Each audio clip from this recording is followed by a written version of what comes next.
Good morning, everyone, and welcome to this meeting of the Perth and Kinross Integration Joint Board, Audit and Performance Committee. To start, can I ask if we can have the apologies and any substitutions for this meeting today? Thank you, Chair. We have apologies today from Ronnie Erskine, as well as Evelyn Devine and Hamish Dougal. Pat Kilpatrick hasn't joined us at the moment, but we're hoping that she'll join us soon. Okay, thank you to the clerk for that. Moving on now to declarations of interest, can I ask if any members have declarations of interest in relation to the items of business on the agenda today?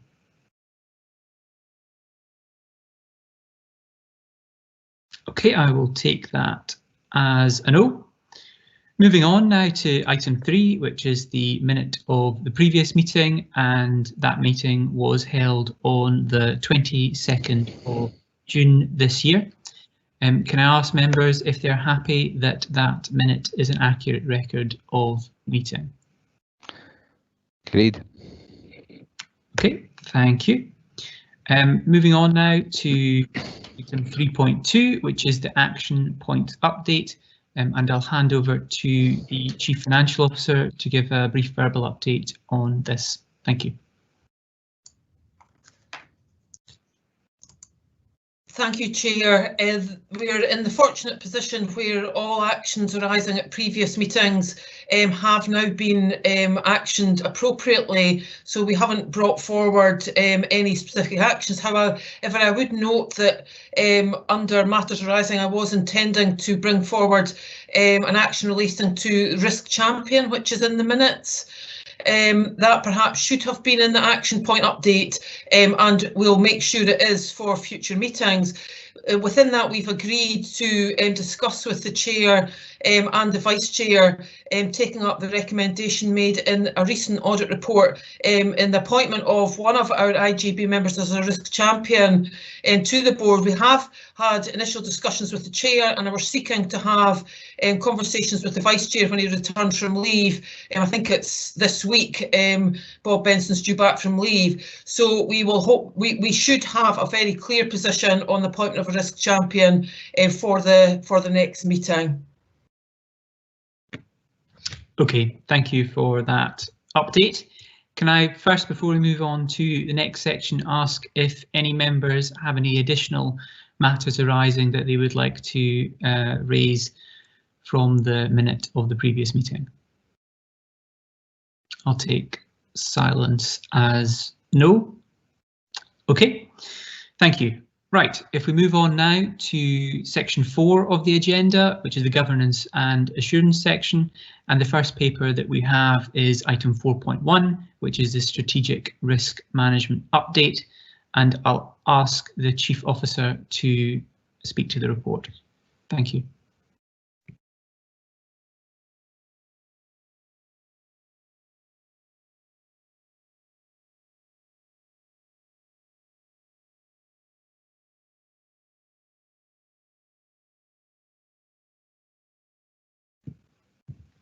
Do we know if the Chief Officer is in the meeting? It seems he's not at the moment, Councillor Purvis. He's having difficulties joining currently. We're trying to get him in.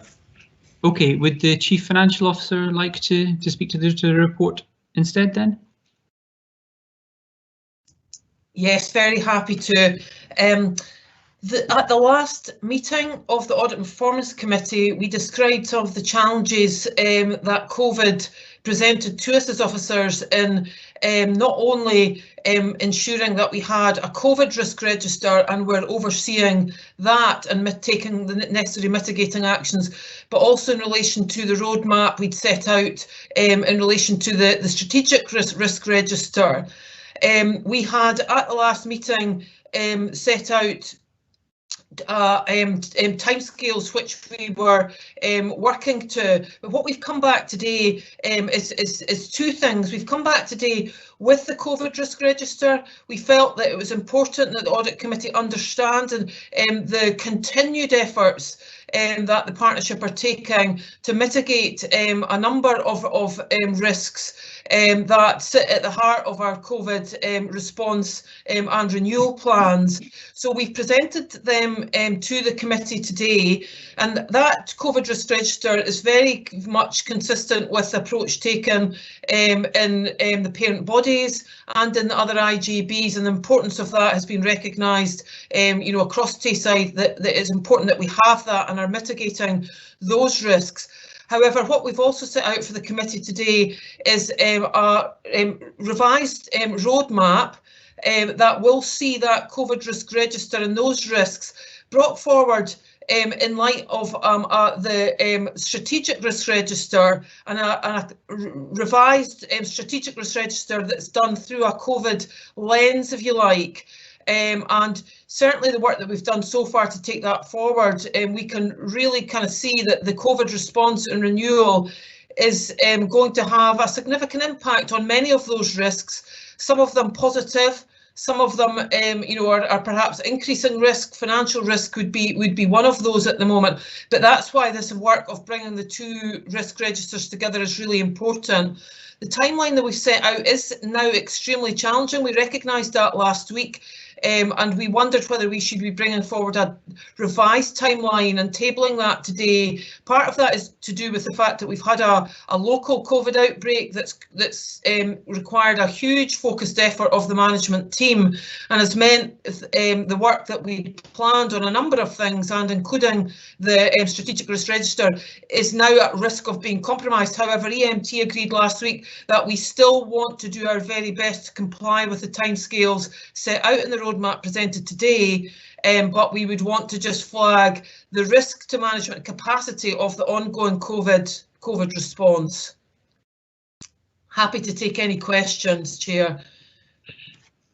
Okay, thank you very much to the Chief Financial Officer for that introduction to the report. I think it is very useful to have the COVID risk register set out, and as I think we discussed at the last meeting, we're very keen to see these two documents brought together at some point. I mentioned when we had pre-discussions in advance of this meeting that one of the particular concerns that I had was about how existing risks that we've already identified might affect the challenges that we're facing as a result of COVID, and vice versa, how risks that are new because of how we're having to tackle the coronavirus might affect our existing risks. And we have seen that in a slightly different context with things like flood events in the council, where that has affected the capacity of the council to deal with some of the other things. So I think it's really important, particularly as we look towards winter planning as well. I might come back to that as a question once I've asked if any members have any questions that they would like to ask on this report, if you could indicate in the chat.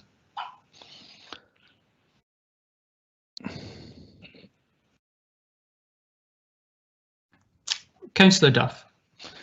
Thank you, Convener. Yeah, I just wanted to ask a couple of questions around about some of the risks there. Workforce resilience. Obviously, the well-being of staff was seen as a risk, and I'm glad that it's been mitigated down. But I just wondered, are we seeing any concerns about absence rates within staff in general during this period?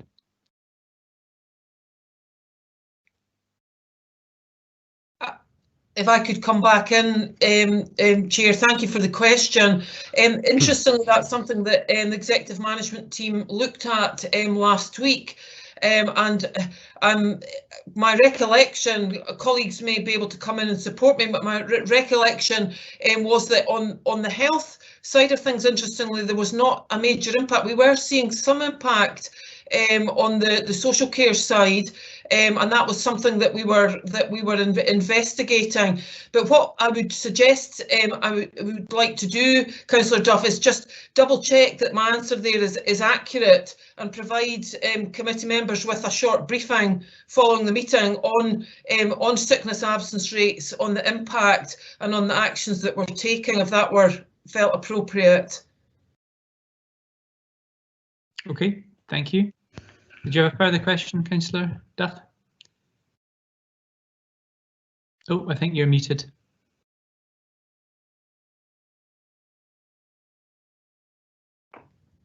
That better? There we go.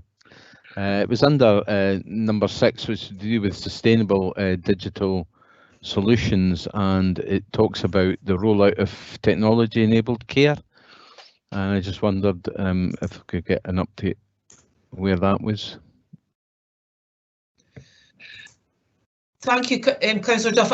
I've got colleague Sandy Strathern with us today, and he's very much supporting the leads who are taking that forward. Sandy, I wonder if you could give an update on where we are with the plans that we have.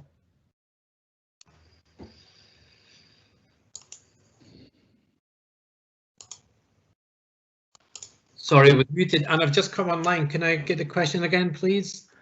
Sorry, yes, Sandy. It was in connection with risk register number 6 about sustainable digital solutions. And there is an entry there that talks about fully roll out technology-enabled care, ensuring digital solutions are key to any future commissioning models. I wondered where we are with the rollout of technology-enabled care. So, Councillor, just now we have our new tech and strategy digital boards up and running, and we are developing the timelines and the action plans to roll out our tech and digital strategies. These boards are fairly new, but they're embedded now, and we're also working with NHS Tayside inside their national strategy group as well to join up other activities. So there's a lot of planning for rolling out of tech over the this coming year. Okay, thank you for that. Thank you, Chair. Thank you, Councillor Duff. Can I ask if there are any other members who would like to ask questions on this report?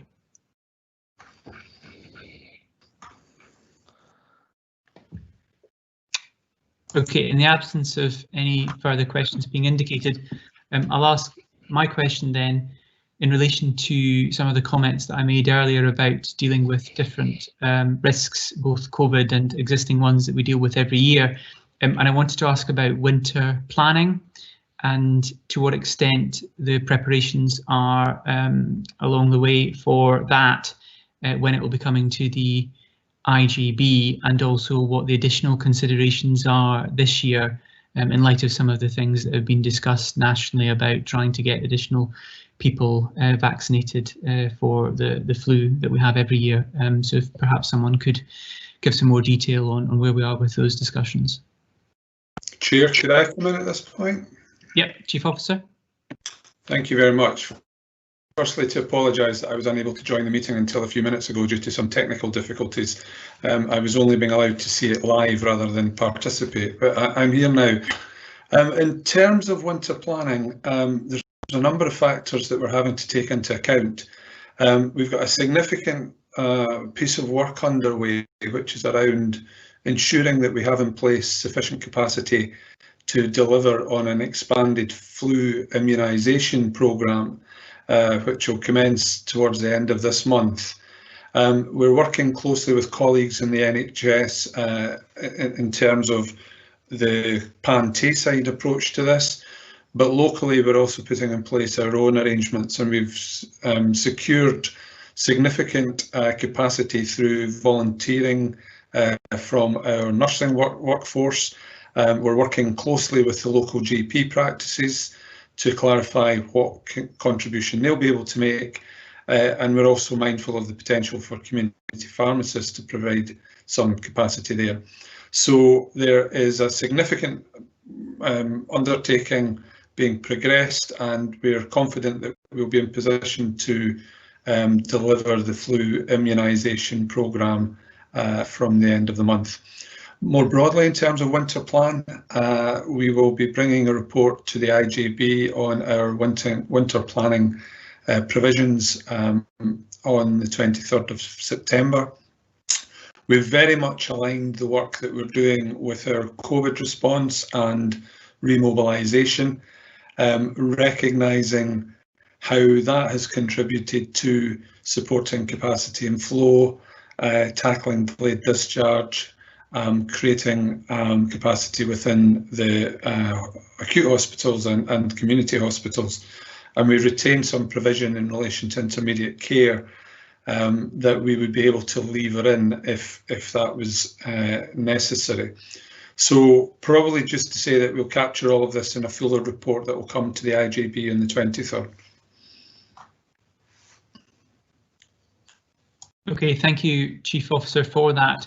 And just one additional point, if I may, in relation to the winter planning, it has been raised with me by a number of constituents with another councillor hat on about concerns, particularly for those in rural areas, and I'm sure that Councillor Duff might agree with what I'm about to say, that it might be quite difficult for people who are reluctant to go on public transport at the minute, either because they don't want to or because routes have been reduced, in trying to get into pharmacies or doctors' surgeries to have the flu vaccination. So I know that we had talked about, as part of the primary care improvement plan, trying to do more things out in our communities, and I think it would be really good, whether it's in community halls or if there are other ways of dealing with it, if we could try and look to provide some flu vaccinations out in some of the more rural areas, because that is something that's been raised with me now by a number of different constituents who are concerned.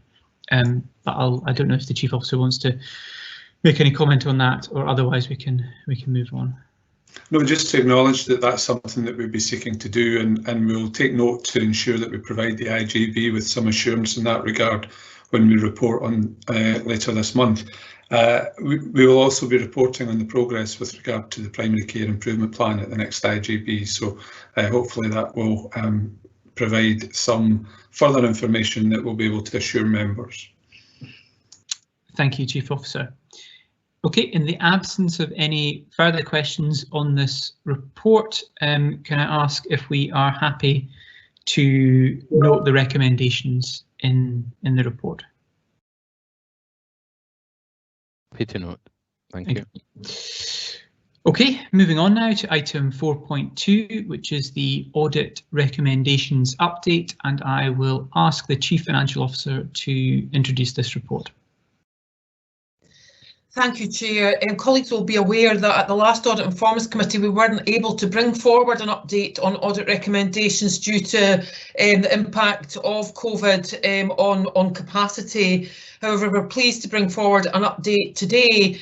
However, before just talking about that update, I want to formally apologise. There is an error in the report in relation to the number of recommendations.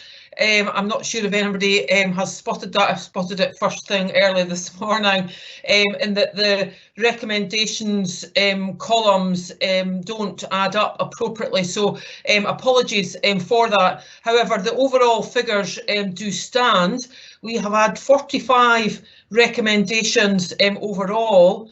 It should be 38 of those are complete, 1 is part complete, and 6 are overdue. So apologies for that. There's been an error just in the addition of that table. In relation, it's worth noting that error in part arose because what we've done for this committee is add in the clinical care governance recommendations. Those were removed when we understood that a separate subcommittee of the IJB would be set up and the reporting line for those recommendations would be to there. As colleagues know, there has been ongoing discussions about that committee, so in the meantime the committee, Audit and Performance Committee, agreed that we needed somewhere for those recommendations to be reported, so they've now been embedded back in to the audit recommendations position, and that's what's before the committee today.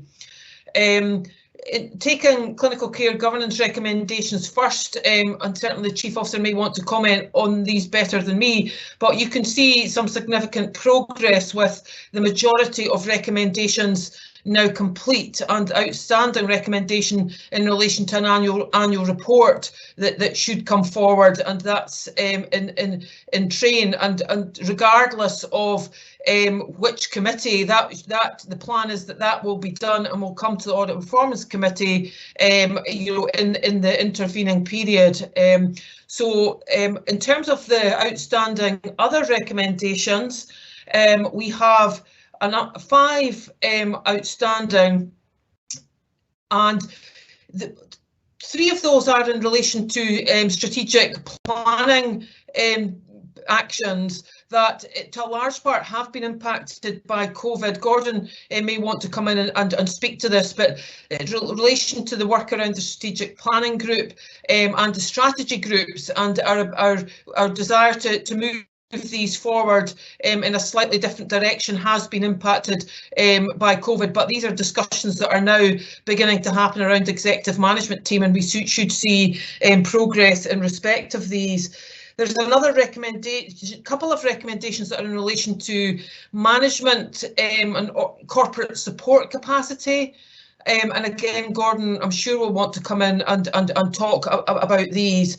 A further recommendation is in relation to the budget setting in relation to reserves. That is a recommendation that is partly implemented, and we've been in discussions with colleagues across Tayside to find out the best way of implementing that recommendation in relation to budget setting and reserves. So we will have a full update on that for the next meeting. Can I hand over to Gordon, who I'm sure will want to talk to some of those, the two areas that I've mentioned. Thanks, Jane. So certainly in terms of clinical care and professional governance, the IJB members will recall that we had a development session last month in which we provided a report outlining the activity that is underway in relation to clinical governance and providing hopefully a strong degree of assurance that there is a lot of work being progressed. What we've yet to do is to compile that into an annual report and clarify how we're going to report in future. An issue that perhaps is linked to the wider issue around the imminent review of the integration scheme and some of the work that the IJB members have been taking forward in relation to governance. However, clinical and care governance will be the subject of an annual report. As Jane said, I have to do some work with the Chief Social Work Officer and the Associate Medical Director to bring forward some proposals to the IJB on the basis of the discussions that we had at the development session. More broadly, in terms of some of the longer standing recommendations that are included in the audit report, these have certainly been impacted on by our focus and prioritisation of COVID activity for the last, whatever it is now, 6 months. Members will recall that I had brought forward a proposal to develop strategy groups in relation to care groups that would be the vehicle for us advancing some strategic planning in relation to those groups, taking into account local considerations and circumstances and the relevant national strategies that should be shaping our direction. We still have to progress the work of those strategy groups. Some of them were already in play, some of them need to be instituted, and we, as Jane has indicated, have had some discussion within the executive management team about progressing that. Similarly, we have plans being developed in relation to revitalising the strategic planning group. We recognise that it has not been working as effectively as it should, and indeed that was a challenge before COVID, but that we are now in a position to recalibrate and revitalise the work of that group in anticipation that the various strategy groups would feed into the strategic planning group, and that planning group at a strategic level would review the delivery of our strategic commissioning plan and feed into the work of the IJB. So that's work that we would now expect to be able to focus on, notwithstanding the challenges that we've recently experienced with a significant local outbreak of COVID, notwithstanding the winter planning challenges, and hopefully in the absence of a significant second surge of the pandemic.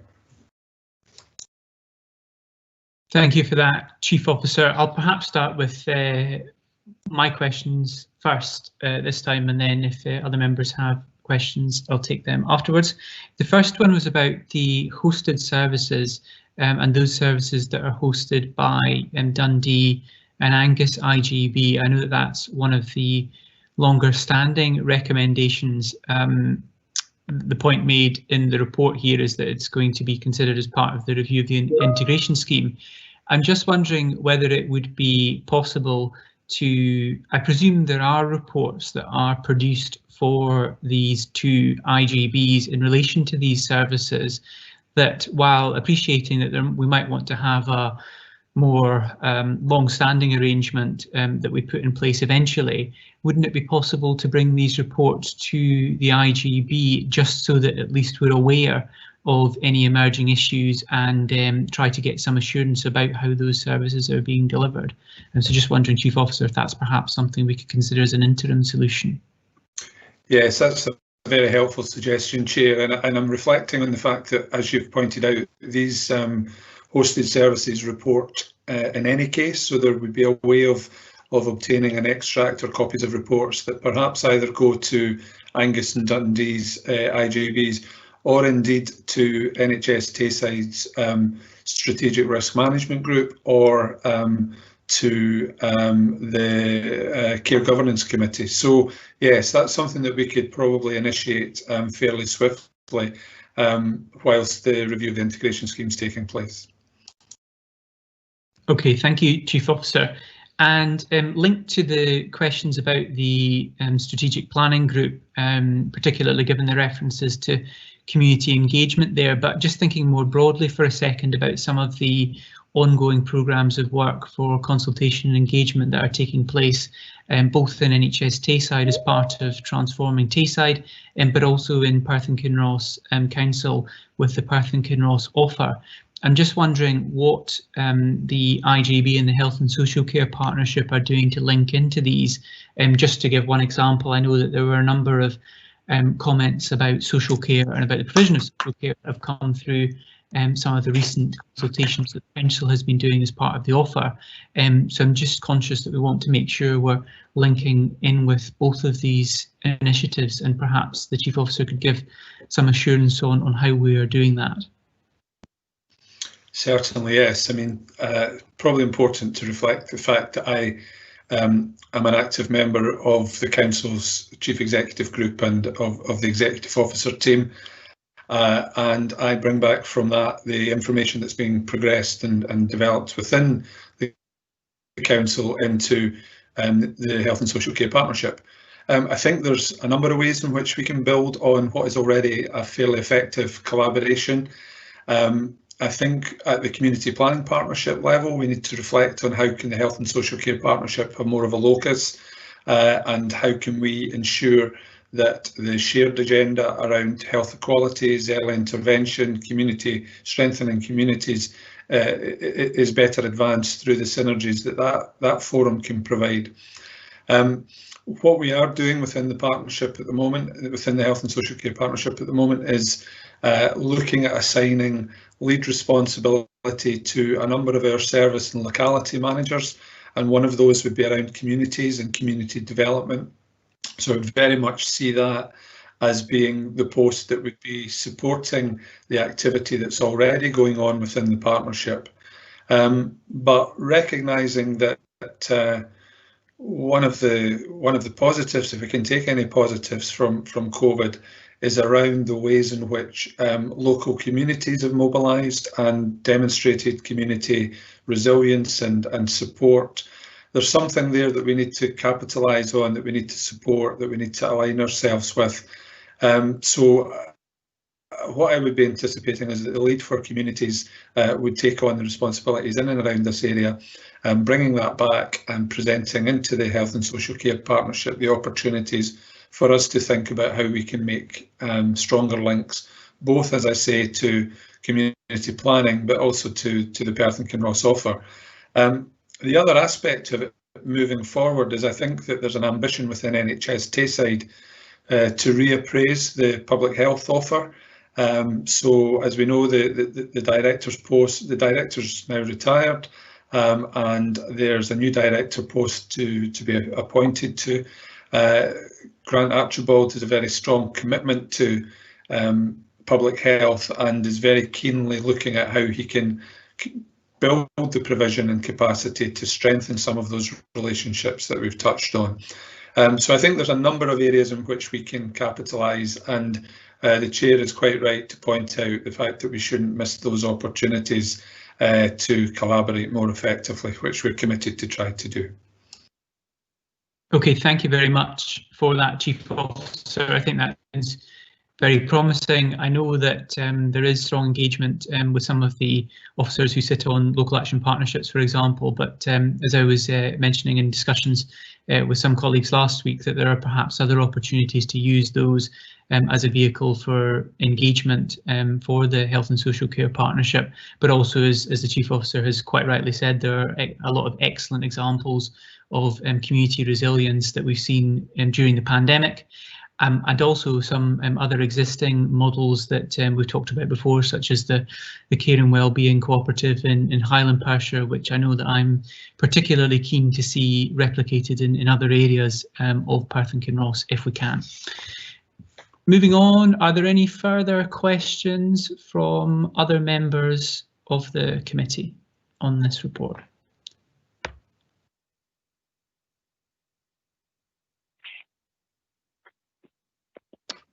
Councillor Duff.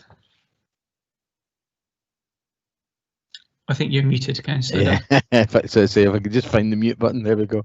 Yeah, obviously the report found an issue with the strategic and corporate planning capacity. I think that was going back long before COVID-19 came along. But obviously the pandemic has highlighted the need for some enhanced corporate and strategic planning capacity, and I just wondered what actions have been taken, perhaps in the interim, to try and fill that gap. Chief Officer? Chair, I'm happy to kick off, but I'll perhaps bring in Chief Financial Officer just to supplement what I'm about to say. What we've been actively looking to do is the realignment of portfolios within the existing capacity, and then a bit of a gap analysis to look at what are we able to deliver on by priority and effectively with the capacity that we've got, and what are the aspects where we are exposed to a degree of risk because we're not going to make the progress perhaps that we would like, but certainly that the IJB and perhaps this committee would like, in and around issues to do with governance, risk, audit, planning and performance. So Jane has ably progressed that and has some ideas about how we might make best use of the resource we've got, but we're actively looking within the EMT at the creation of additional posts to give us the opportunity and capacity to take forward some of the areas that we have not been able to take forward. We also need to reflect on the potential for us to benefit from developments that are taking place within with our statutory partners. So we need to think about how we can align and avoid duplication and benefit from activity that is underway both in Perth and Kinross Council, but also with NHS Tayside. And there's something there about the contribution towards our corporate support that the partners bring to the table. That being one of the key issues that we would like to progress in the review of the integration scheme. Jane, I'd be very grateful if you would build on that with any additional information you'd want to share with the committee. Thank you, Gordon. No, you've covered that, very well, Gordon. No, I suppose the only point I would make is that for the corporate team and the executive management team as well, COVID brought with it an opportunity to almost reconsider standard roles and for everybody to work much more flexibly, picking up tasks and priorities regardless of their their job description. And that's been a real, I think, a really positive outcome of the way in which we've been working, and it's meant that as we've then looked to maximise you know, the support that we've got available to us, everybody's come at it with a level of flexibility, creativity and positivity, and been willing to you know, shape and flex their roles, and that has definitely created a level of capacity that the partnership has benefited from, and we now want to build on that, as Gordon has said.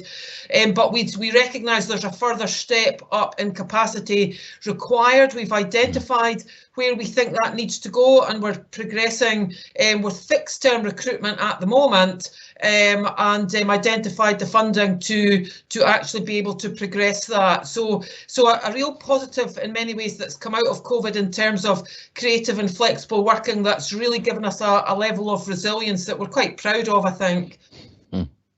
No, I would agree. Thanks very much. That's very helpful. Thank you. Thank you. Chair, could I ask? Sorry, it's Pat Kilpatrick. I've had to join by conference call. I don't know if you can hear me. Sorry, I was just about to say that you had joined us, but on you go. I'm sorry, Chair. No, my question was just about community mental health, because you know, I'm pleased that we've had an opportunity to review the strategic planning capacity and the realignment of portfolios, as Gordon has said, that's in the report. But it was about community mental health, because we talk in the paper about the strategic risks regarding mental health and operational responsibility of that. But I take it I'm on the right paper here. We don't mention community mental health, which from the report that was produced looks as if it's an area that maybe we need to get a bit more focus on strategically in terms of planning and capacity and maybe even risk. And given the impact of COVID, that's likely going to increase the demand for mental health services. Thank you. Thank you. I think it might be just because on this report these recommendations have been specifically drawn from recommendations from other reports, but I don't know, Chief Officer, more than happy for you to comment on this. Certainly, yes. Can I perhaps firstly take the opportunity to briefly refer back to something Jane Smith said? I think it would be quite remiss of me to fail to recognise the way in which colleagues in corporate services have worked throughout the COVID pandemic, because of the versatility, flexibility, creativity that they've developed. I just want to acknowledge that, you know, colleagues in corporate services have established a workforce matching unit where we were able to reprioritise and retask staff. They've led on the mobilisation plan and its various iterations. They initiated very early on a command structure that made our response to COVID far better organised and more robust. So I just want to pay testament to their contribution, for which I personally am very grateful. Those highlighted some of the areas where we want to identify, we want to bring in a bit more capacity, and colleagues, members may well be assured that some of that is also around IJB and committee support as well as business support. So we've got some plans in that regard that Jane referenced. If I could move on to the question about community mental health, though, within our mobilisation plan, we have encouraged, received and funded bids from 7 third sector organisations in Perth and Kinross to ensure that they can provide enhanced levels of support to local communities and build resilience in terms of community mental health and individuals in those communities' mental health. So it has been an area of some considerable focus, Pat, and remains a key priority. And one of the questions that you've always been keen to challenge us on, which I don't know that we've necessarily got a good response to yet, is about the longer term impact of COVID on public health. And whilst we know and we're beginning to hear as the science emerges and our experience develops, that COVID can have significant ongoing physical challenges to people's health for weeks and months after recovery, for a small number of people.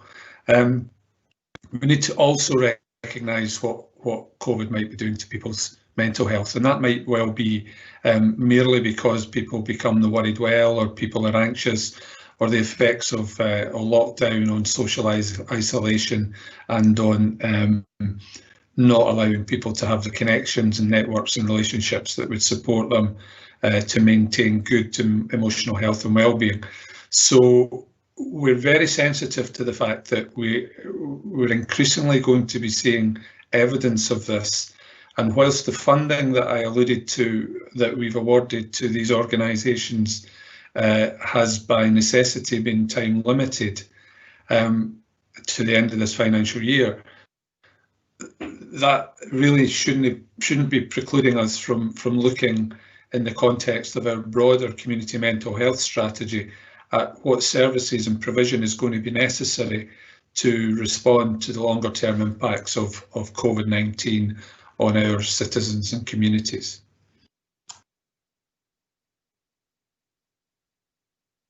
Thank you for that, Chief Officer. And just very briefly to add, I know that we had a discussion at the last Integration Joint Board about community mental health and the community mental health strategy.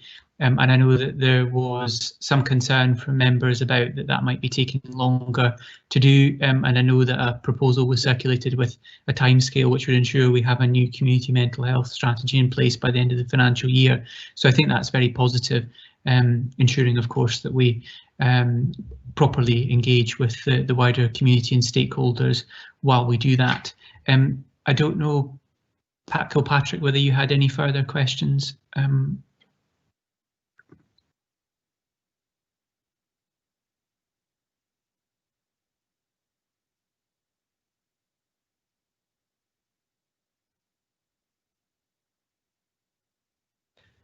It looks like it looks like Pat is trying to speak, but I can't hear anything.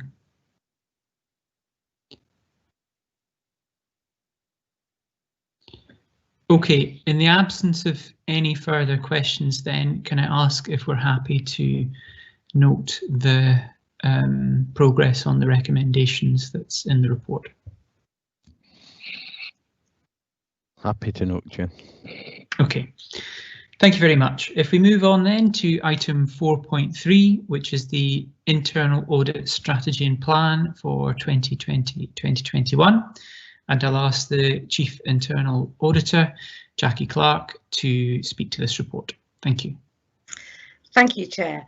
The strategy for the development of the internal audit strategy for the plan is to provide a risk-based internal audit service covering what remains of 2020-21, which is consistent with the public sector internal audit standards and will be delivered jointly with NHS Tayside's internal audit function. I'd like to draw attention to the proposed assignments as detailed in section 3. In addition to finalising the 2019-20 internal audit plan with the outstanding report that's to be considered by this committee, being that on the financial risks, 3 assignments are included within the plan for 2020-21. These relate to some of the key risks to the IJB having the correct information to inform decisions in relation to agreed improvement actions, which follows on from consultancy work that's been undertaken within 2019-20. The capacity of the current arrangements to deliver key priorities, and also the support that is provided to our commission service providers to ensure their sustainability. Some of these link in with what's already been seen by this committee in the COVID-19 risk register. I'd like to stress here that this plan is what we would anticipate delivering in 2020-21, and that's what I would like to progress. However, I would also like to highlight that it may be impacted by any further impact of COVID-19, of the COVID-19 pandemic, and that is something that I would bring forward to this committee if there was to be any impact on the delivery of the internal audit service. I don't anticipate that there will be at this point, but I just wanted to raise that with the committee now. But I'm happy to take any questions on the strategy and plan. Okay, thank you. Can I ask if there are any questions from members on this report?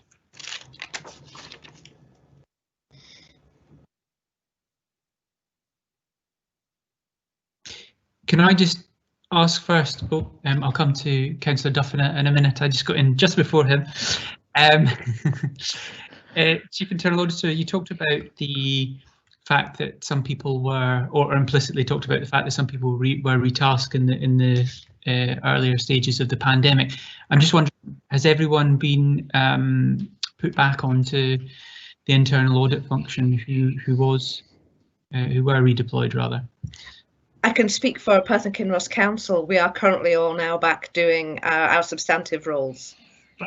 As of this week, we are all back on our substantive roles. Okay, so it's only if there were to be a further redeployment that might Absolutely. happen. Yes, or indeed any other requirements from within the partnership, whereby suddenly people were unable to actually accommodate internal audit within the timescales. Okay, thank you. Councillor Duff, your question. Thanks, Convener. Just a point of clarification, really. In Appendix 1, the final column has a grade column, and there's only one that has a grade down. It's 19 of 02, which is a grade B, but I don't see any kind of explanation of what range of grades there are and what they actually stand for. Okay, that information is actually held within the audit reports. So when we look at, I think it's 4.5 within the report 4.5 from this committee, there is an appendix which details what the grades are. Grade B is that of broadly satisfactory. Okay, thank you. That's fine. And I think perhaps the second part of Councillor Duff's question, I know that we discussed this as well, about why some of them don't have a grade at all. With regard to, it does kind of vary. If work is undertaken which is a consultancy in nature, then we wouldn't actually have a formal grading. There's no formal report that will be considered by this committee. The reason for that is actually detailed within 4.4 on this agenda. Where consultancy work is undertaken by internal audit, which is within the remit and the definitions within the public sector internal audit standards, in order for the advice and support and guidance to be completely open and fluid, and also to encourage services such as the IJB to request advice, the independent and objective advice of internal audit for changes or developments. We feel it's unfair to then grade something, because usually when we are involved in consultancy activity, it's where services have identified that there are issues that they're wanting to address, and it's therefore unfair to actually then mark someone down, if you like, for actually asking for help. Okay, thank you. Councillor Duff, does that answer your question? Yes, that's fine. Thank you. Thank you. Thanks. Okay, can I just check, Mrs. Kilpatrick, on the phone whether you have any questions on this report? Thank you, Chair. I mean, this it's a very well. The report lists a lot of audit activity, audit management, internal reporting, assessment of risks. As a non-audit person, if you like, what's a little bit what's a little bit vague to me is what these audits are and what they found, and you know, the relationship between audit and risk and audit and performance. It doesn't really, as a committee member, it doesn't really explain to me. For example, we talk about clinical and care governance audit, right? Highlighted a number of areas. We don't see what any of these areas are in relation to hosted services or any other services that we're audited. We don't, and I don't know if that's consultancy activity or it's audit activity. We don't say what they are or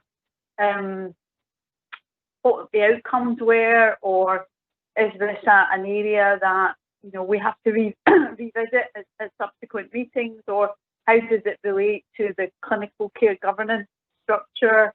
Is it then, are these areas of these reports then is submitted to the Care Governance Committee and followed up by them.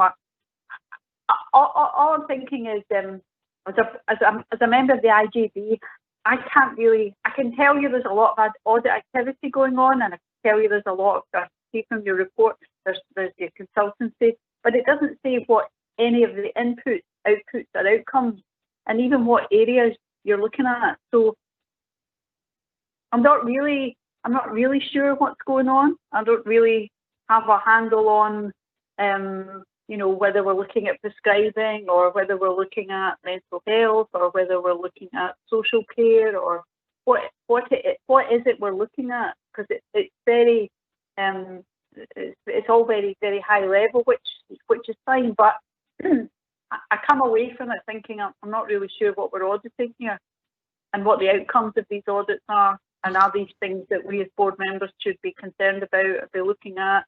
Should we be asking for further, you know, further investigation, or are they resolved? Or, you know, you've done work in progress, draft issued and completed, and that's fine. But you know, is there any learning from it? Could anything be applied to other services?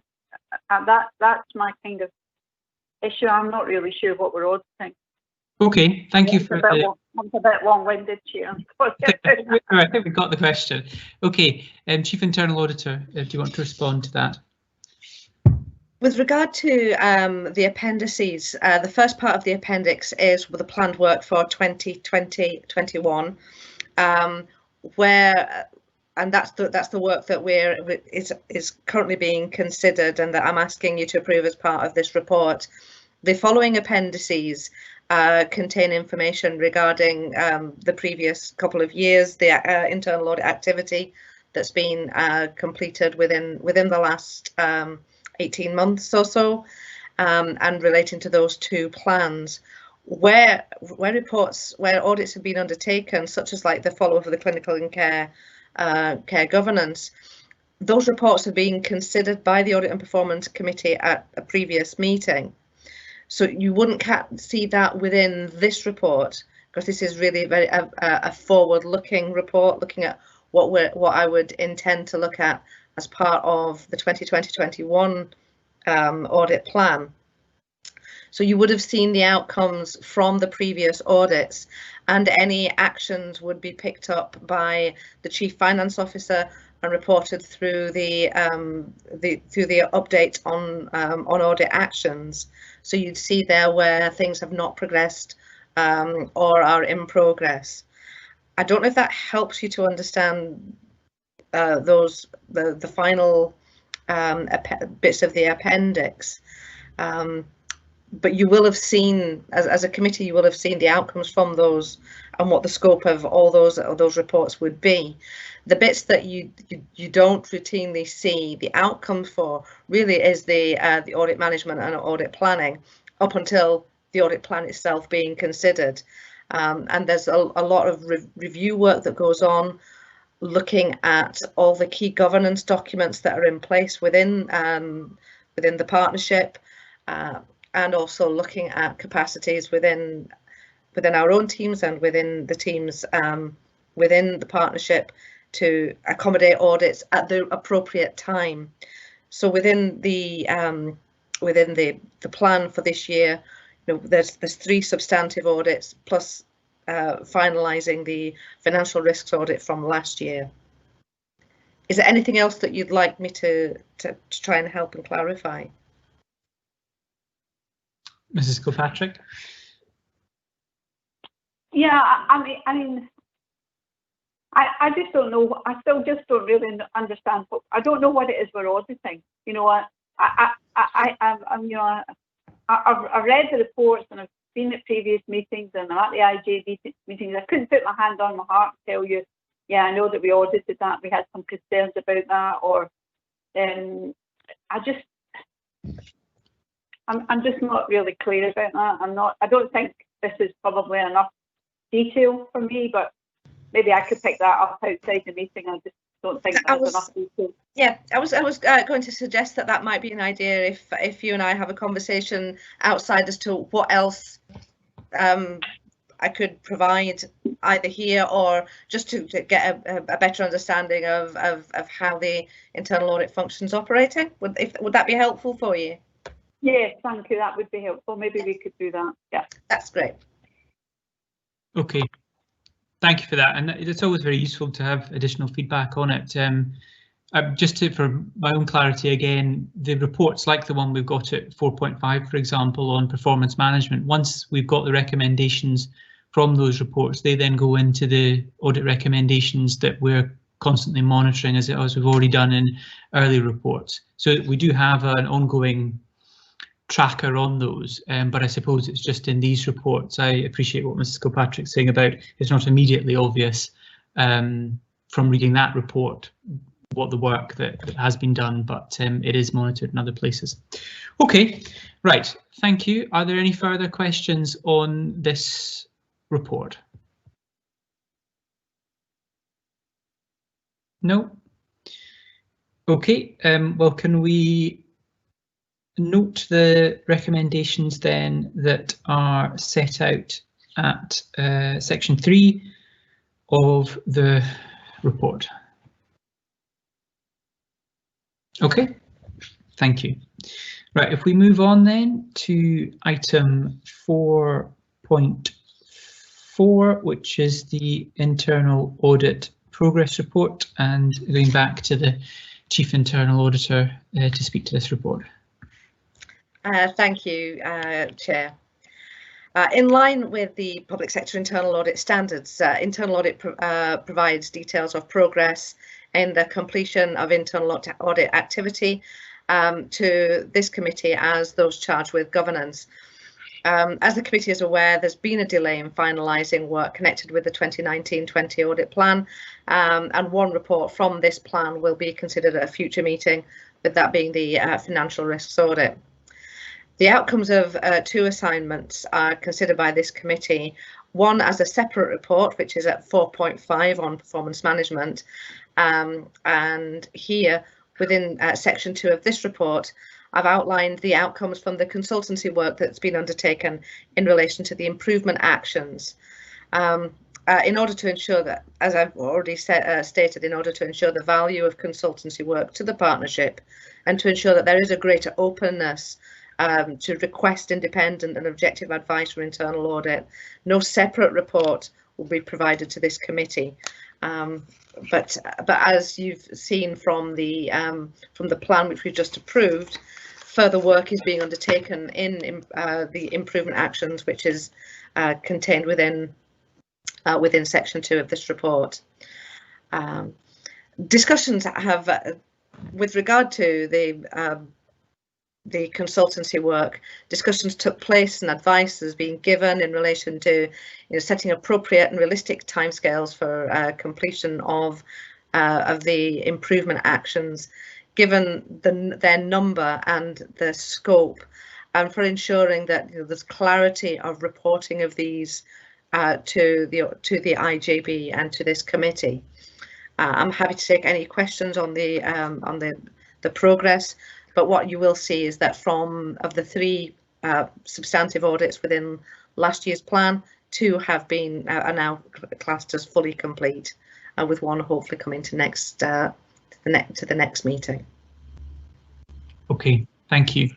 Can I ask if there are any questions on this report?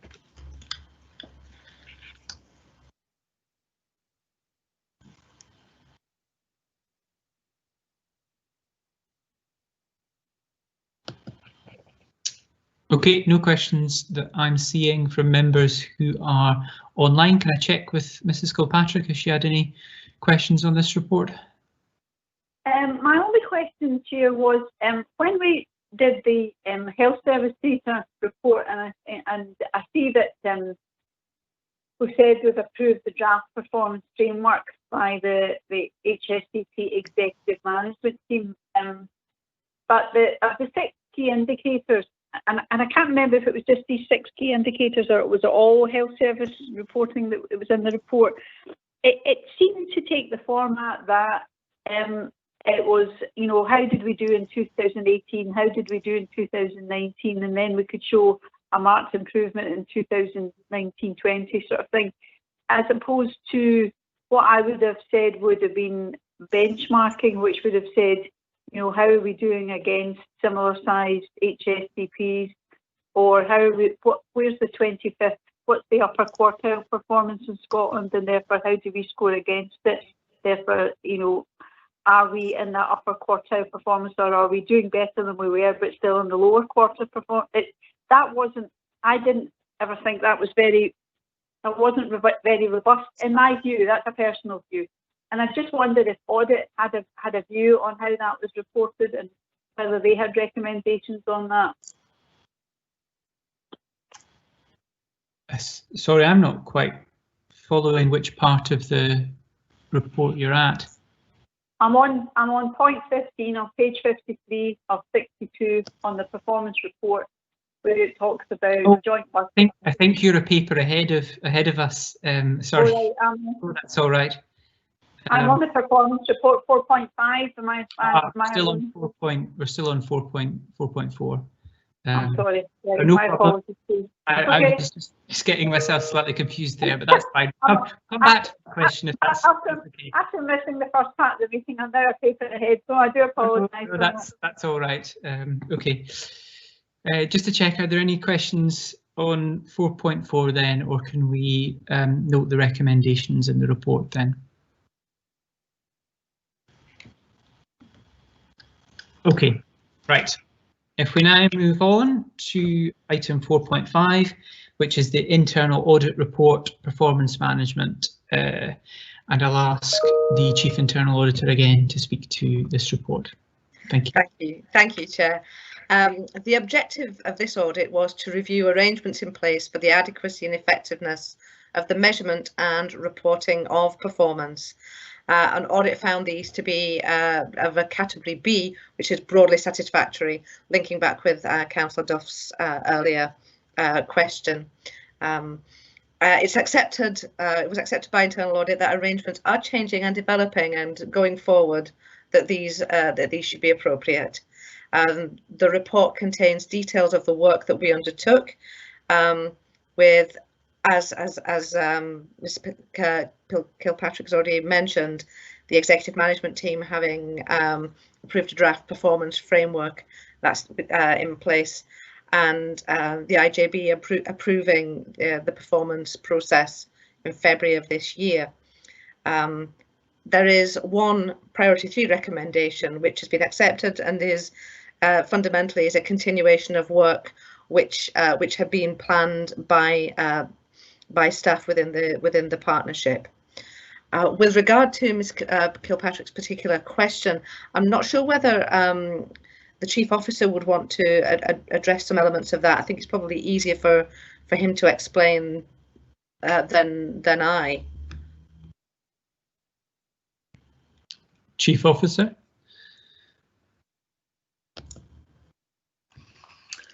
I'm not sure that I agree that it will be easier than the internal auditor may have found. I'd be grateful though if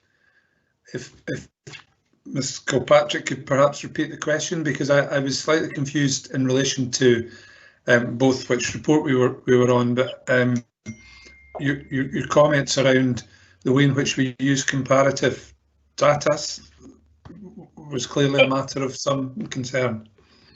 It was more about, as opposed to our comparative performance year on year, Gordon, and it was more, I would be looking for more robust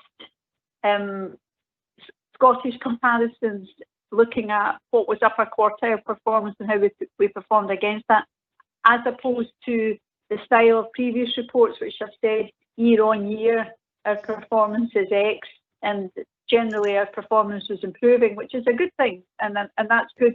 It's more about comparing ourselves against the top performers as opposed to comparing ourselves over a time series.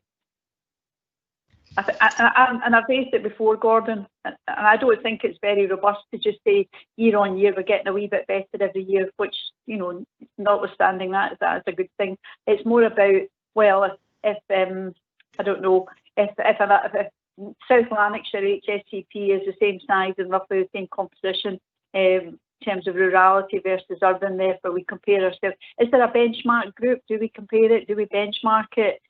Are we, you know, is it aspirational enough, or is it just that a tracking over time? And that's kind of what I'm trying to get to. Yeah, no, those are helpful clarifications and comments. Certainly, the annual performance report, which we'll be discussing later in the agenda, compares our performance in previous years, but also with the Scottish value, the Scottish average.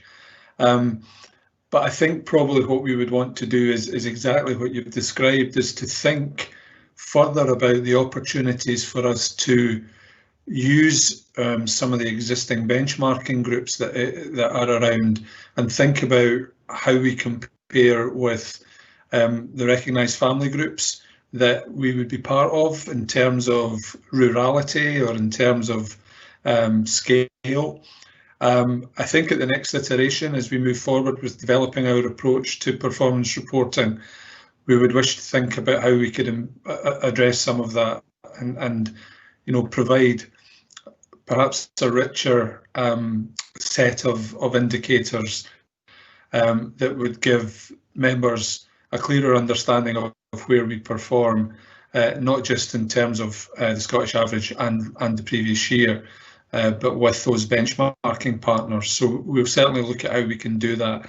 And I know that some colleagues are connected in with other partnerships and with benchmarking family groups, which would lend itself to that approach. And the other thing that we need to reflect on is the opportunity to review how other health and social care partnerships are continuing to report performance and learn lessons from what's happening elsewhere. Okay, thank you, Chief Officer. Ms. Kilpatrick, are you happy with that, or did you have any further questions? No, I'm happy with it, Chair. I've raised it a few times before, and I think, you know, between audit and performance and Gordon's overarching role, I think we just need to start to put some drafts together of how that might look, and you know, what these benchmarking groups are. I mean, it's maybe even something that audit from an internal consultancy point could do to support Gordon in taking that forward. A bit of work involved in that. Thank you, Chair. Okay, thank you, and perhaps you could also pick that up as part of your discussions that you'll be having with the Chief Internal Auditor regarding the presentation of some of these audit reports.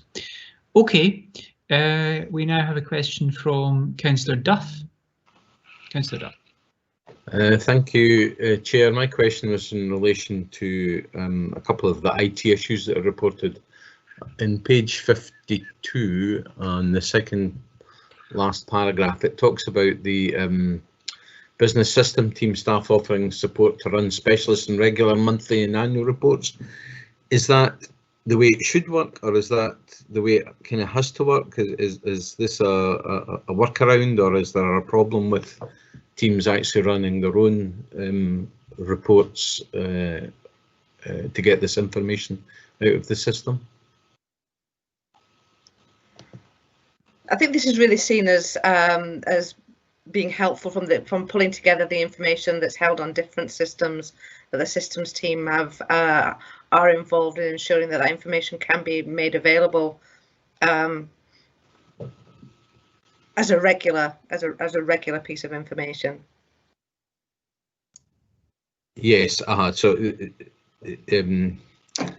to say that the support staff do that for the team, as opposed to the team being having the facilities to run it themselves.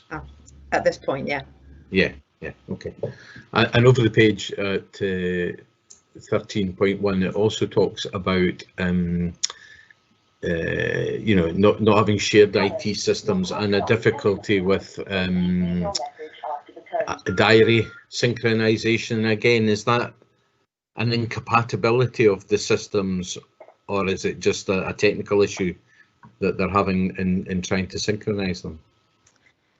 I'm not 100% sure whether there's technical capabilities to synchronise them. I'm not 100% sure on that one, which is why, you know, the systems team has got involved and is providing that information. It is very much a sort of a workaround.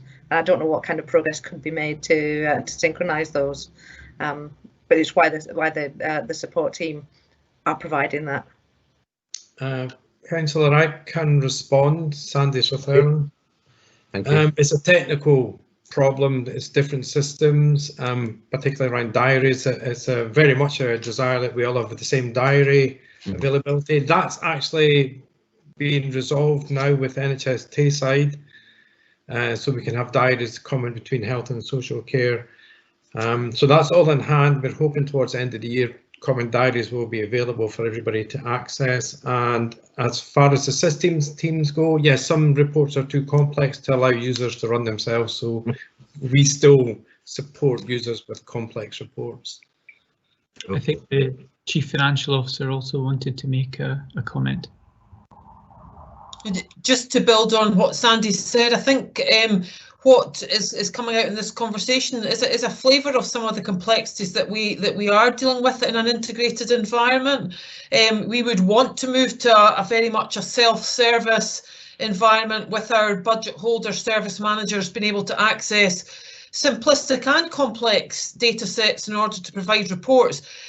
But you know that in the environment that we're working in is an ambition rather than a reality at the moment. Again, though, looking at the positives of COVID and how we've all worked together around digital transformation and use of data, it perhaps feels closer than it possibly has before, but probably the audit report recognises the complex environment in which we operate and the need for us to come together and create an environment where our budget holders, service managers can much more readily access data on a kind of self-service basis. Okay, thank you. Councillor Duff, you happy? Yeah, thank you, Chair. Yes, coming from a police background, I recognise these issues quite clearly across you know, the various parts of the system. So I'm pleased that we're working to resolve these, which will make things obviously far better. Thank you. Okay, thank you for that. I'm not seeing any further questions that people are wanting to ask. So with that in mind, are we happy to note this report? Happy to note. Moving on then to item 4.6, which is a verbal update from the Chief Officer on the Partnership Improvement Plan. Thank you, Chair. Members will be aware that at the last meeting of the Audit and Performance Committee, we highlighted that there had been some challenges in relation to progressing what we had hoped to have progressed in the context in relation to our Partnership Improvement Plan. To remind members, the Partnership Improvement Plan is the plan that consolidates recommendations and findings from a number of different reports, from the Ministerial Strategic Group Self-Evaluation, from the Joint Inspection Report, from various audit reports, and from our annual governance self-evaluation. So we've collated these recommendations and grouped them in themes and have made steady progress in relation to a number of activities. But as the minutes of the last meeting highlighted, there have been challenges in making progress. We've therefore then, as I indicated earlier, taken the advice I think that came from Ronnie Erskine as one of the members of the committee to carry out a very detailed review of progress in relation to the Partnership Improvement Plan, to identify areas where there has been slippage, to realign existing capacity to priorities, and to identify where we need to build in some additional capacity. So that work's underway, and there are particular areas, as I've indicated, that we would wish to progress. Important probably to note that the intention would be to bring forward an update in relation to the particular recommendations from the joint inspection report, and we have plans in train to review and progress some of those between now and either the next meeting of the Audit and Performance Committee, which I understand is scheduled for the end of November, or certainly this is intended to be a report to the IJB in December. So we recognise that we haven't perhaps made the progress that we would have liked, as described at the last Audit and Performance Committee, but since then we've done some prioritisation and are looking at how we can build in some additional capacity that will enable us to then be in a position to report more effectively on the progress that we are making. For work is going on behind the scenes to address some of these recommendations, but as we've indicated, some of those do link to what we were talking about earlier in terms of the strategic planning group, the audit recommendations that remain outstanding, and effectively COVID has you know, wiped out our capacity and our focus in relation to some of those activities. It just hasn't been able to be a priority to the extent that we would have liked, but we're committed to doing that now, and to be in a position to certainly report on inspection findings and progress in those recommendations, but more generally in terms of the other improvements that we've identified within the Partnership Improvement Plan when we next meet. Thank you, Chief Officer. Can I ask if there are any questions from members on that verbal update?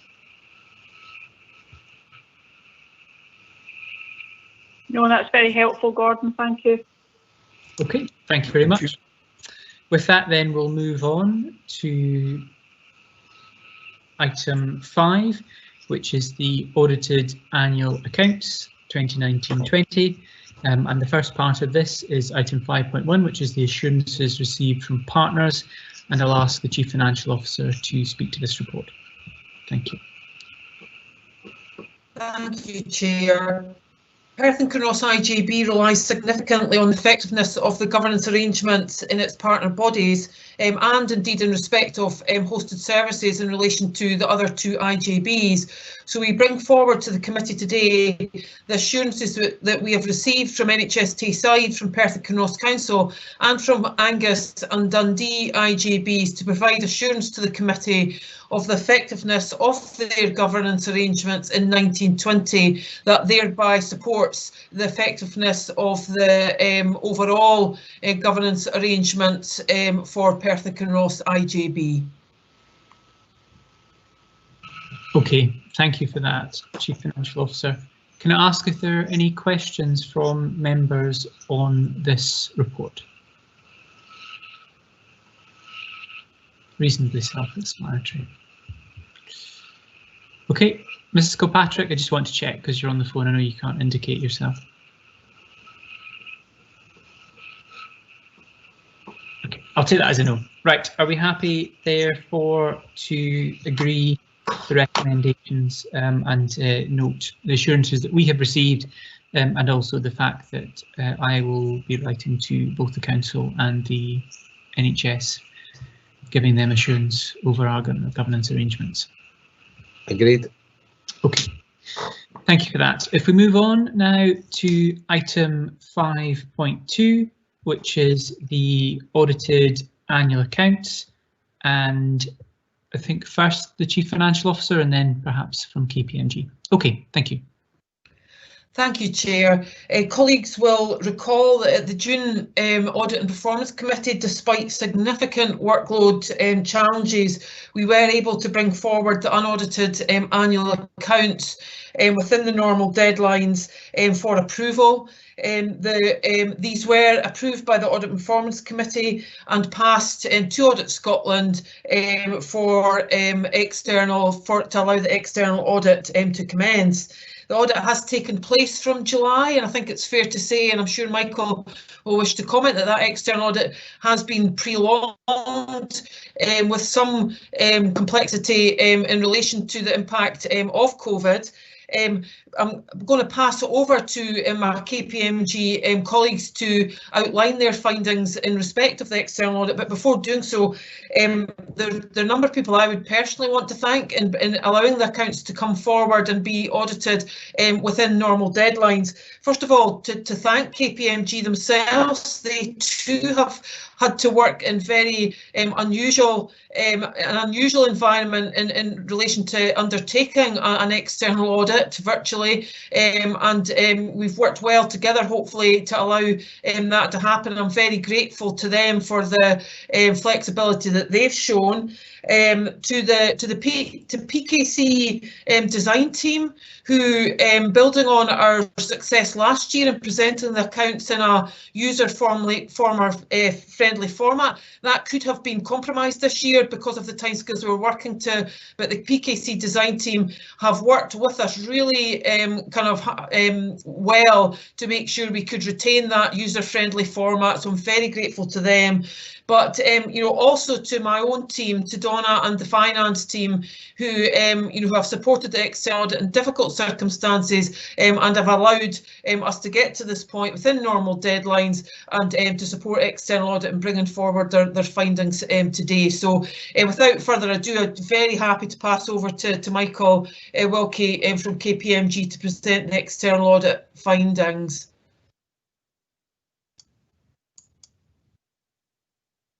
Thank you, Jane. And I'll turn to our report then in that case, which is presented in the appendices to the papers. I'm the Audit Director and I'm joined by Chris, who's the manager supporting me on the audit this year. And I'll summarise our report and then take questions. But really, to echo what the Chief Finance Officer has said, it has been an unusual year and challenging for both parties to conduct an audit entirely remotely. With all the challenges that brings, even things like seeing audit evidence and obtaining it. So to have been able to achieve the original timetables in the context that Scottish Government did extend the deadlines for local government body type reporting, it is really a significant achievement, and we do appreciate all the help and time that the finance team have given us in order to be able to facilitate that and to effectively report to the original planned timetable is an achievement, and one that not all bodies, I expect, will be able to ultimately achieve. Our report has a lot of context and broadly splits into two sections. The first concerned with the financial statements themselves and our audit work in that respect, and the second in respect of the wider scope areas required to give an opinion and conclusions on by virtue of our appointment by Audit Scotland.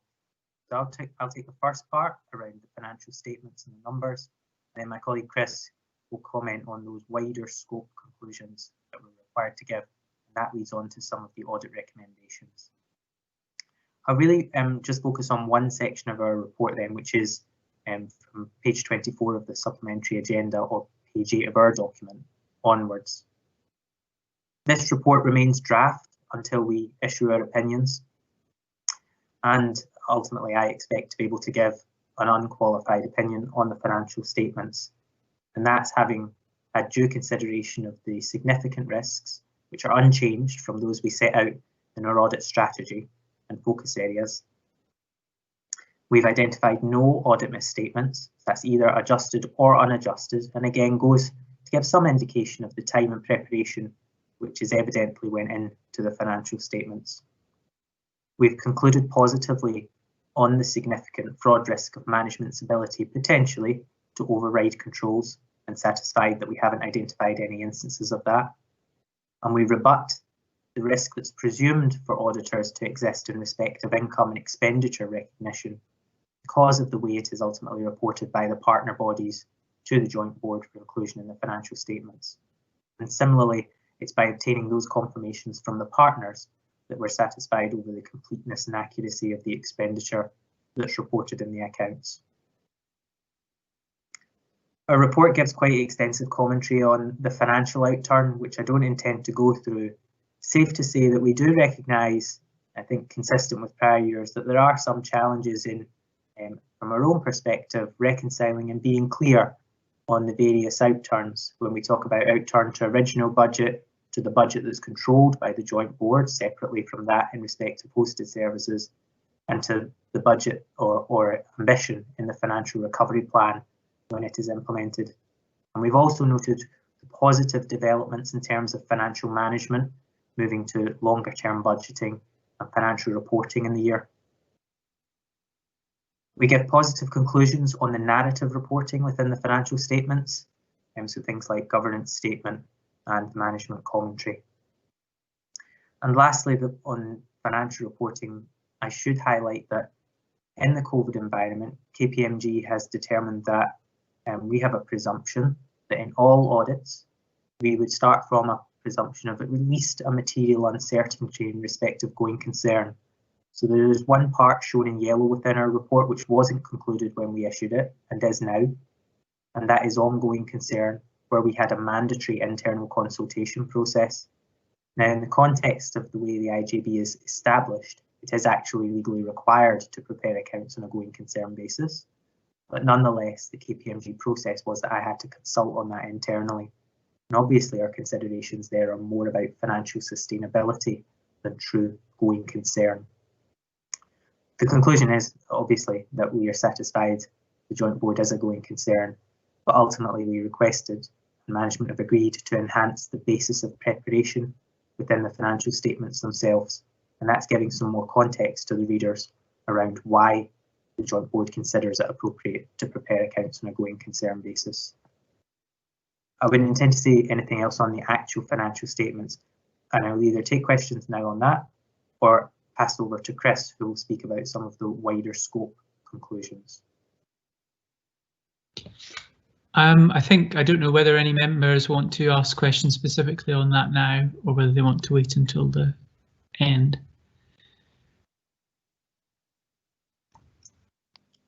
Can we wait till the end, Chair? That's fine. Okay. Okay. Thanks. Good morning, everyone. I'll take you from page 30 on the supplementary papers, which covers our findings and conclusions over our wider scope and best value sections of our report. So overall, we were broadly satisfied with financial sustainability, financial management, governance, transparency, and value for money, as summarised on page 30. Wanted to echo Michael's commentary on the changes on the budgetary process. It was one of our recommendations last year, and it's clear that the finance team worked incredibly hard to bring forward a full budget for consideration by the 31st of March. As part of that budgetary process, we had a couple of recommendations that were made as part of our appendix. It covers building in a reserve strategy in the longer term, and really ensuring full partnership working to help support that. Obviously, with a financial recovery plan, which is now 3 years, which is also an excellent development. It really really support that integrated working. Our other recommendations cover development of a risk sharing agreement, which we understand will be moved forward as part of the renegotiation of the integration scheme. Strategic and corporate planning capacity, which has already been discussed at this meeting, so I won't go over it again. And the changes in membership to the board. One final comment from us. As part of our audit strategy, we commented that we would do some work mandated by Audit Scotland covering fraud and corruption in procurement. Due to COVID, we agreed with management that we would defer this to next year, just to ensure that all management's legal obligations to complete financial statements and deliver services was achieved, rather than look at this particular best value section, which we didn't think was a high risk anyway. So we will just defer that to next year. And I'm happy to open up to questions if anyone has any. Okay, thank you both very much for those presentations on the report. I'll ask if there are any questions from members of the committee on either of the areas that have been covered.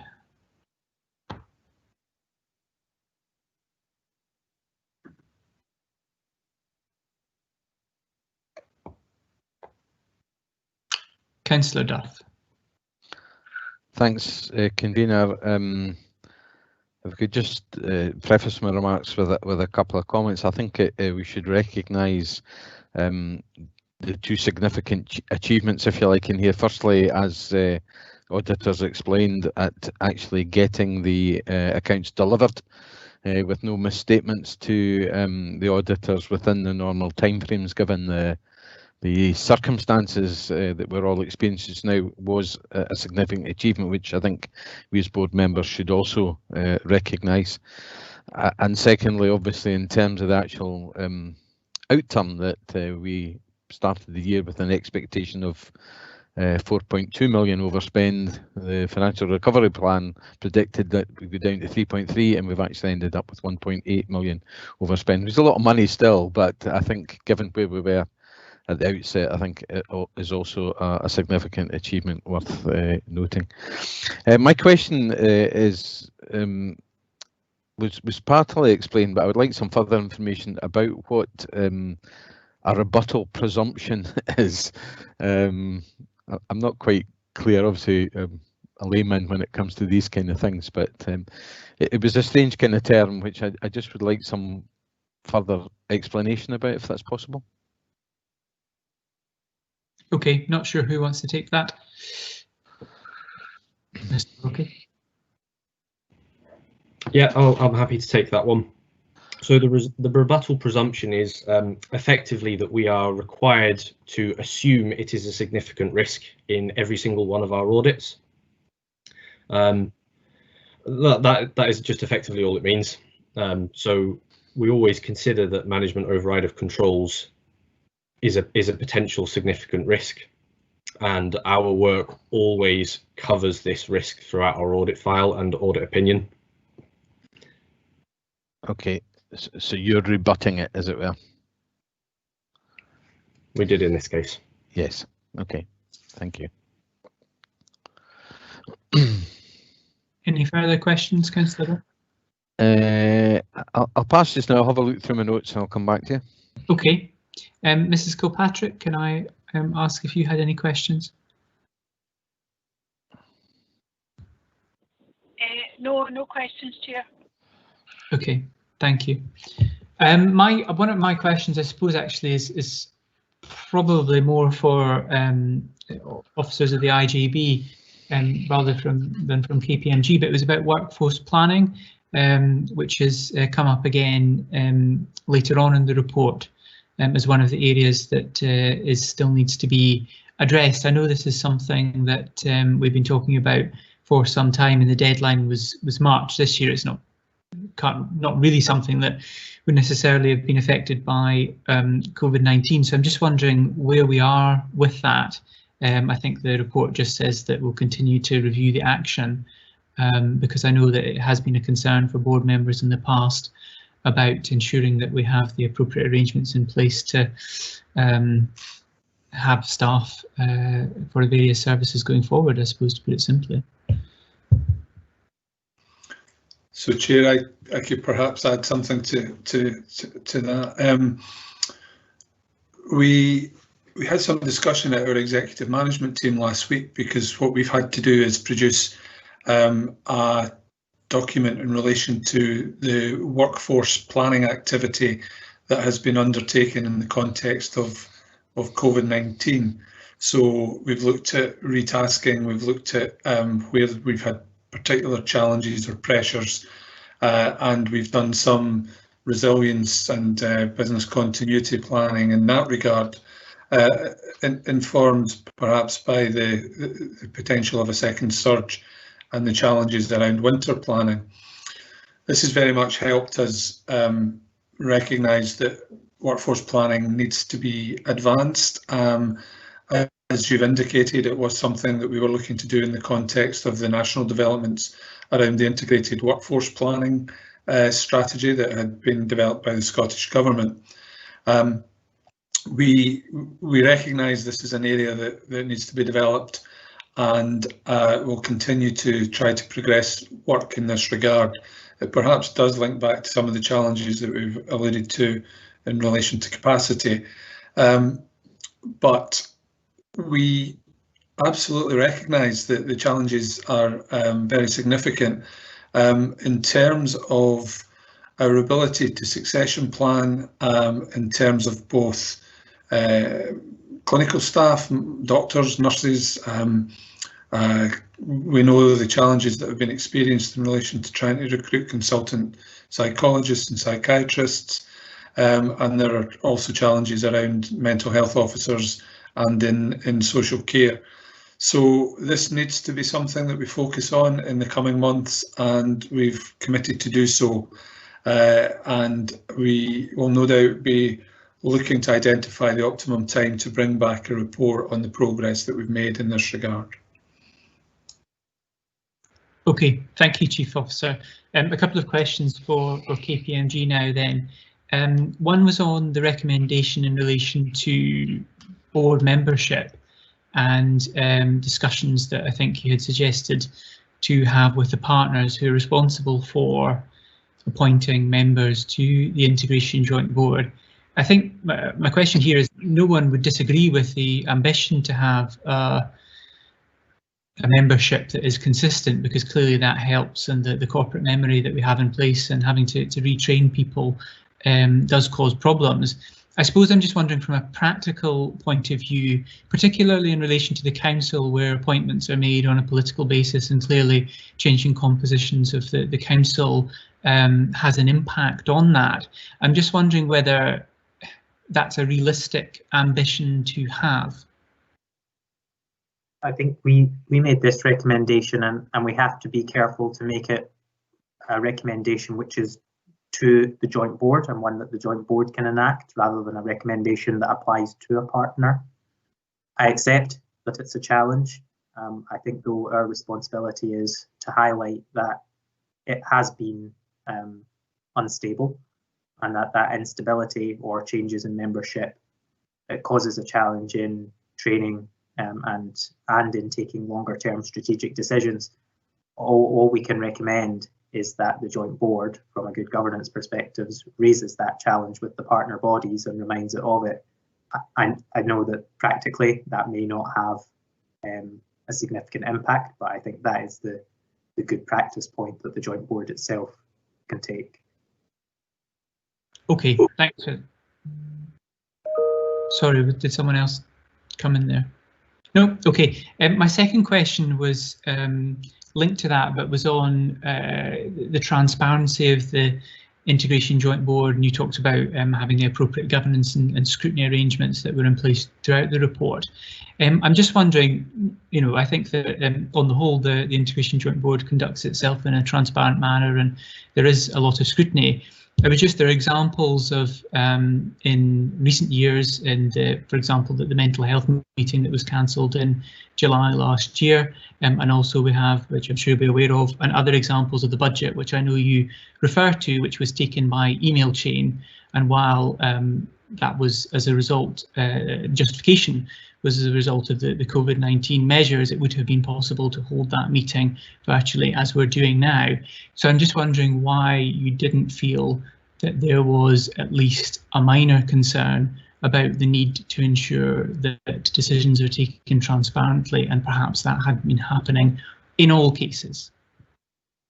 I do appreciate the point. I think, though, our overall sense and conclusion remains that the joint board aims to conduct its work in a transparent way and take steps to do that, and that those have been relatively isolated circumstances, some which have been subject to, I would call it, disagreement as to whether it was actually a failure or not. But I accept the point. I think, though, our conclusion remains valid, that the joint board does aim to conduct work transparently. Okay, we disagree on that specific point then. I'll ask Councillor Duff if you had further questions then. Thanks, Chair. Well, not a question, just an observation. At the bottom of, I think it's page 32, there seems to be some text, it's certainly in my copy anyway, that slipped off the bottom of the page. It says, we considered the arrangements in place for the prevention and detection of fraud too, and then there's nothing beyond that. I'm not sure what's supposed to be there, but it's just an observation that The end of that sentence seems to be missing from the report. We'll update it. It does say, I think, be sufficient, but it's behind the KPMG logo, so we'll make sure it's formatted in the final. Ah, right. Yes, I can see it now, hiding there. Okay, thank you.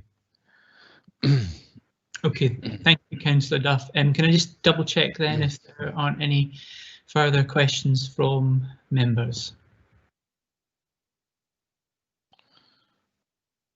Okay, well, thank you very much both for your presentation and indeed for the report.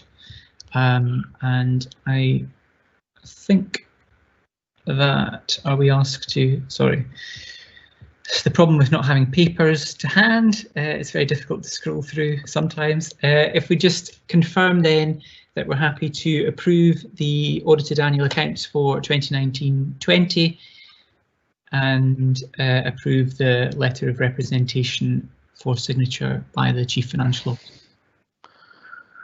Happy to approve the recommendations, Chair. Okay, thank you. And in the absence of any alternative comments, I'll take that as agreed. Okay, thank you very much. If we move on now to item 6, which is performance, and specifically to item 6.1, which is the Perth and Kinross Health and Social Care Partnership Annual Performance Report 2019-20, and I'll ask the Chief Officer to speak to this report.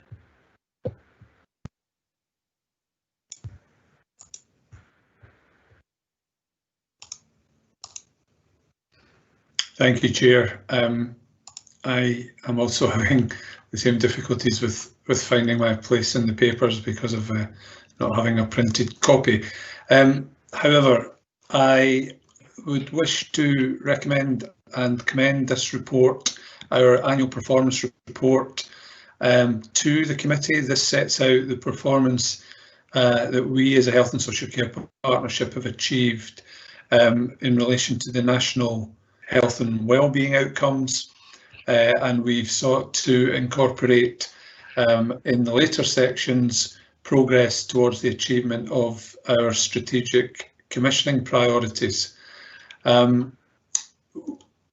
Members may well recall that it was recognised at the last Audit and Performance Committee and indeed has been acknowledged by the Scottish Government that the publication of these reports could be delayed slightly in light of the response to COVID-19, and this report has therefore then been produced for today's committee. Important to recognise that the period covered by the report is the period up until the end of March this year. So in many respects, the performance that we are reporting covers a period that was mostly unaffected by the pandemic, except in those last few weeks before towards the end of the financial year. The report includes particular information in relation to data on key performance, as I say, in relation to the national health and wellbeing outcomes, and in relation to the key recommendations from the Ministerial Strategic Group.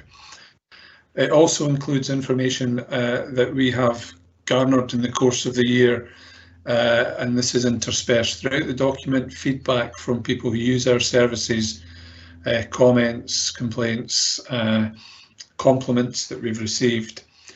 One of the later sections has our priorities for improvement.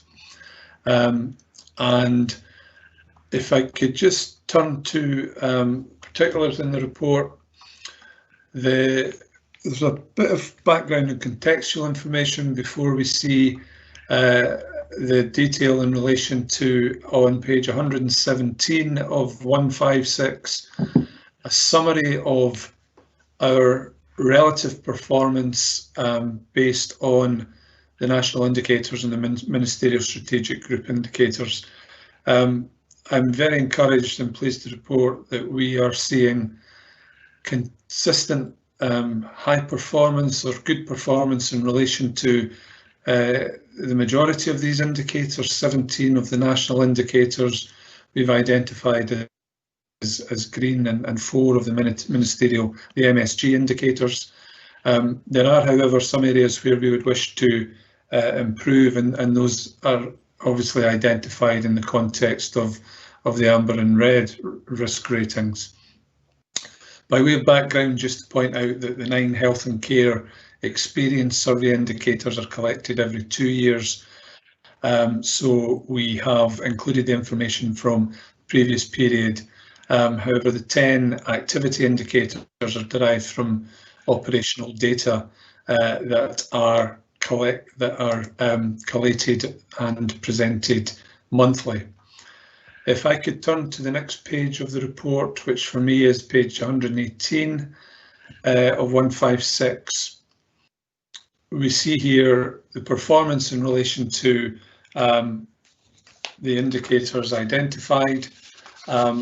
We've got all but 2 of these are in green. The 2 areas where we need to review our performance, consider what the factors are that are contributing to a decline, are in relation to the readmission rate into hospital within 28 days of discharge, where we're performing less well than the Scottish value. And as a consequence of emergency admissions, the indicator number 20, the relative spend on hospital stays when patients are admitted following an emergency.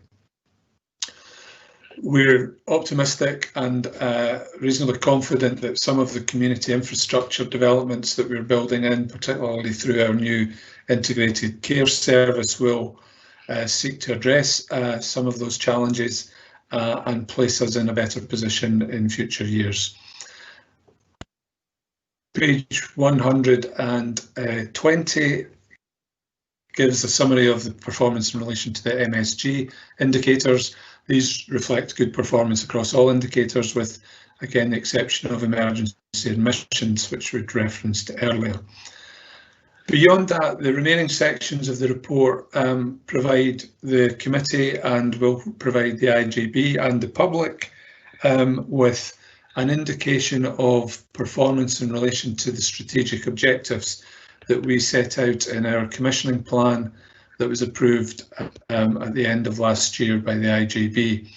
And these talk about our performance in relation to the various strategic priorities, working together with communities, early intervention, prevention, addressing health inequalities, etc., and draw some links across to how these contribute to the national health and wellbeing indicators.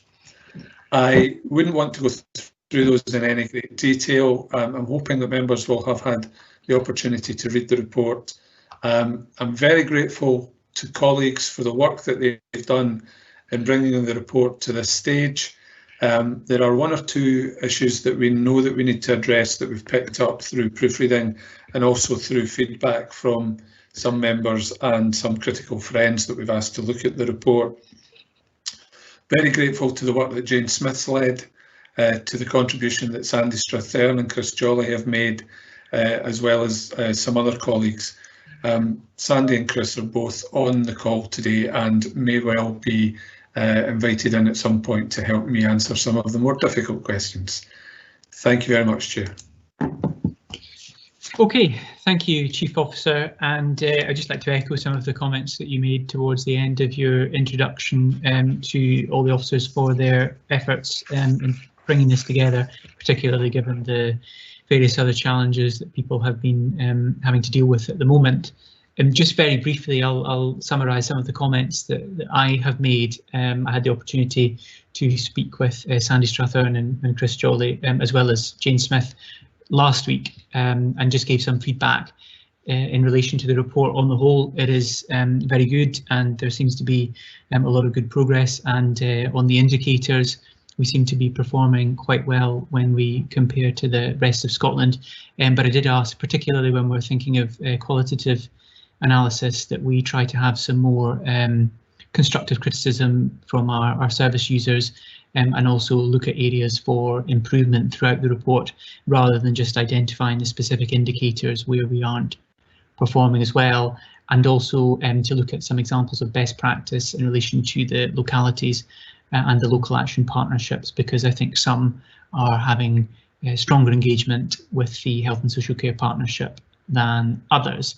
So those are some of the comments that I made, but very happy to open it up to either questions from members, or indeed if they would like to make some comments on the content or format of the report, so that officers are able to incorporate that in their final draft. Okay, sorry, my chat jumped down a little bit.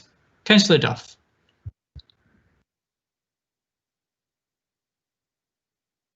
Thanks, Chair.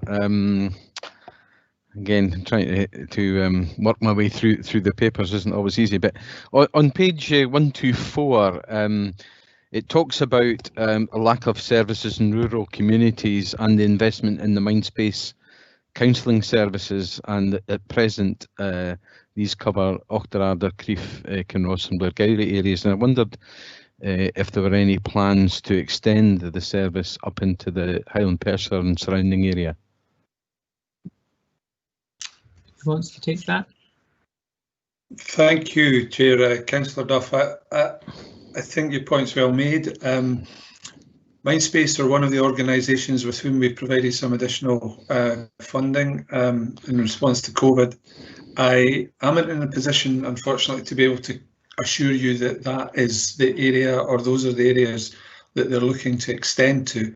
But I shall find out exactly what the implications are of your question, and I'll perhaps need to defer and come back at a point in time.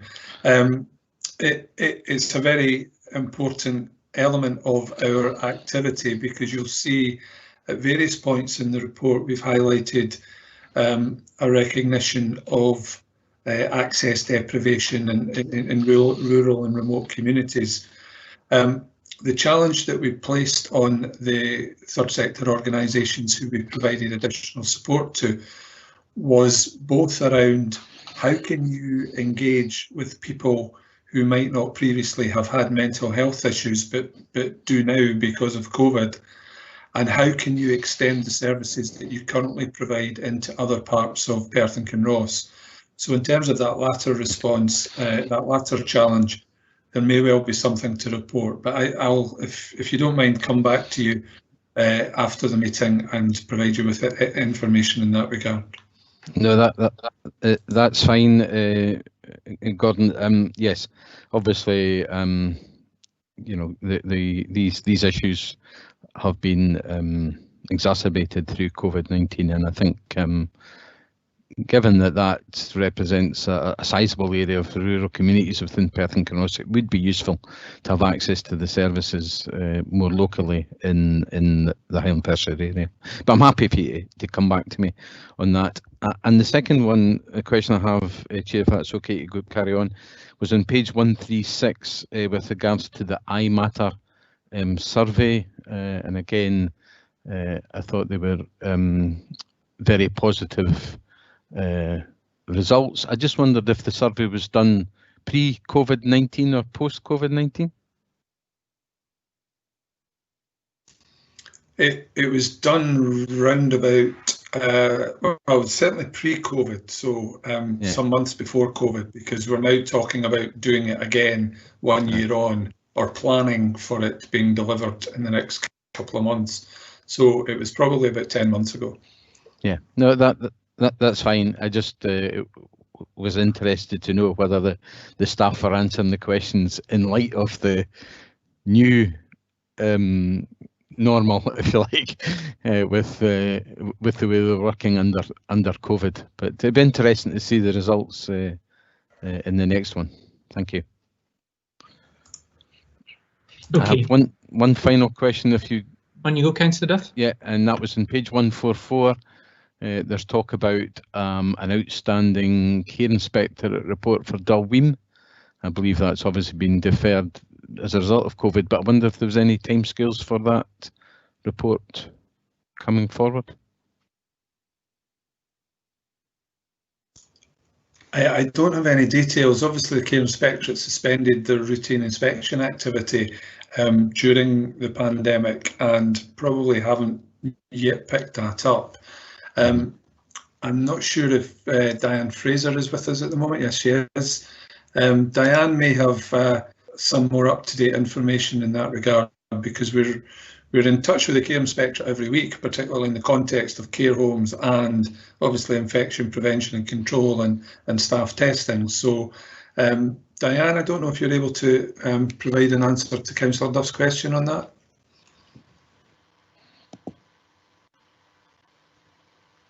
Thank you. We don't have a further date yet for Dalween, but certainly we are working with them closely, the care inspectorate. We have, Dalween have been involved in the assurance visits that we've been undertaking, along with public health and partnership staff. So, and again, the care inspectorate are involved in those regular meetings. So at this moment in time, we don't have any concerns around any of the care or quality issues in Dalween. Okay. Thank you. Thank you, Councillor Duff. Chair, can I just... Yes, Chief Officer.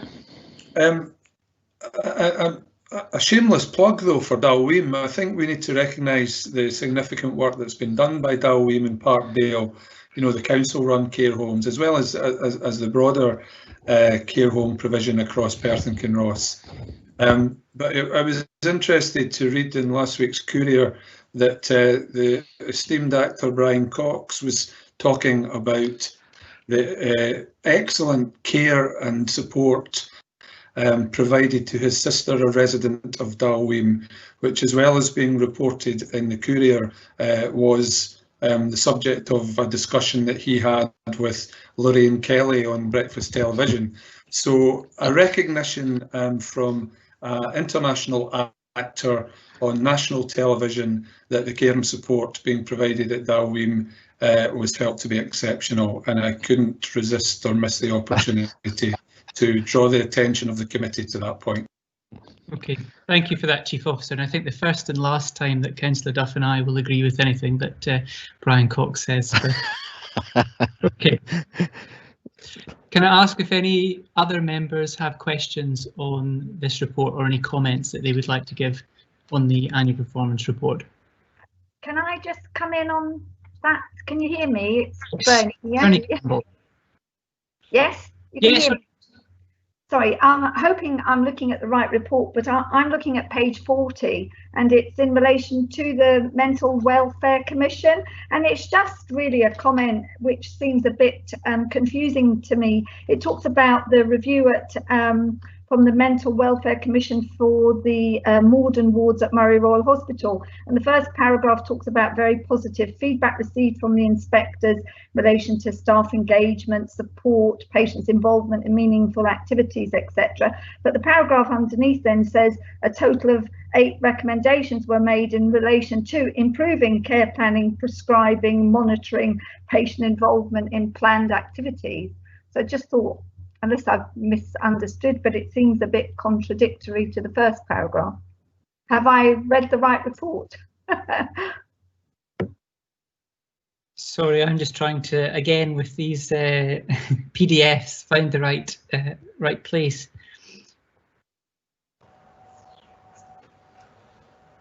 Page 148 of 156. Right, thank you.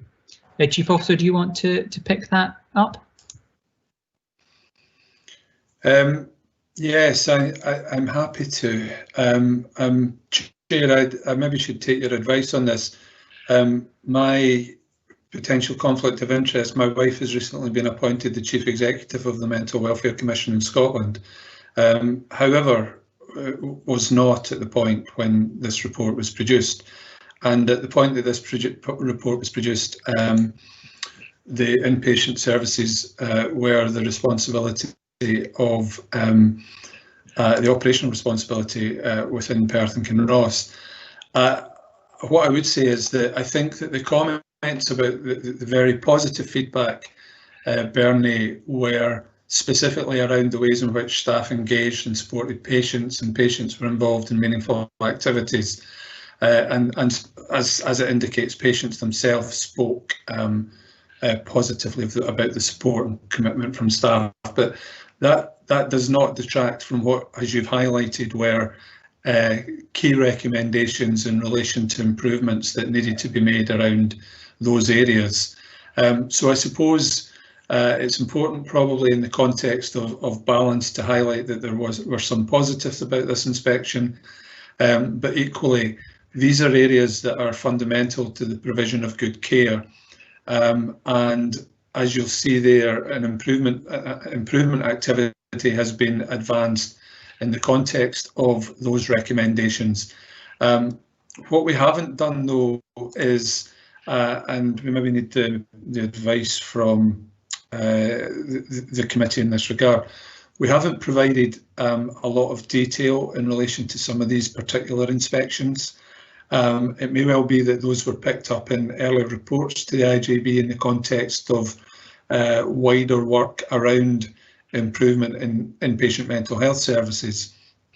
But we certainly were assured at the time that the improvement activity that was demanded from these recommendations was underway, and is now no doubt continuing to be advanced with the oversight now of Kate Bell, the Interim Director of Mental Health, which will likely be the subject of follow-up visit by the Mental Welfare Commission in due course.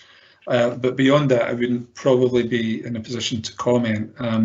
We can perhaps, should the committee wish, provide more detail in relation to specific actions that have been taken in response to specific inspection or regulatory visits, if that was necessary. But I'll take your view on that.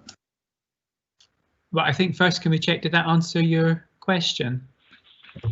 Well, yes, I suppose it did, but I mean, I was really saying that it's confusing. The first paragraph says very positive, and then it talks and naming things, and the second paragraph refers to the recommendations, which is really saying in the first paragraph we're very positive. So in what Gordon has said, I mean, I would have just simply said that you would change the word very to some.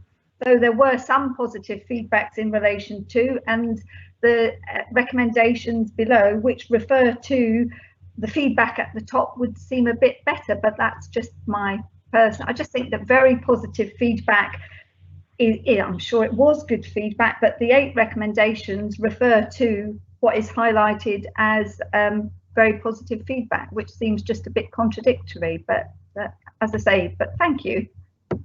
Thank you for that. I think that ties in with maybe some of the comments that I made earlier on about trying to take a more balanced approach to these reports, when it's not just talking about all the positive feedback. While the recommendations are included there, I think you're right that it's perhaps a bit jarring. So perhaps Sandy Strathairn and Chris Jolly can take those comments back and reflect them in the report. So thank you very much for those.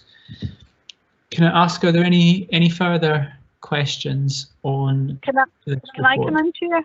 Yes, Mrs. Kilpatrick. It goes back to the section of the report, Gordon, that deals with A&E and delayed discharges, and it's just not necessarily anything wrong with the report. I mean, obviously the way that it's presented, it's in the green, so it looks good in the sense that it's within the anticipated levels that we would have expected in year-on-year increases. I suppose it's more about how we will set our performance for the forthcoming year, given that we've learned lots of lessons about near me and ways to still see patients and still triage patients and still work out which patients need to be seen, which can be treated online.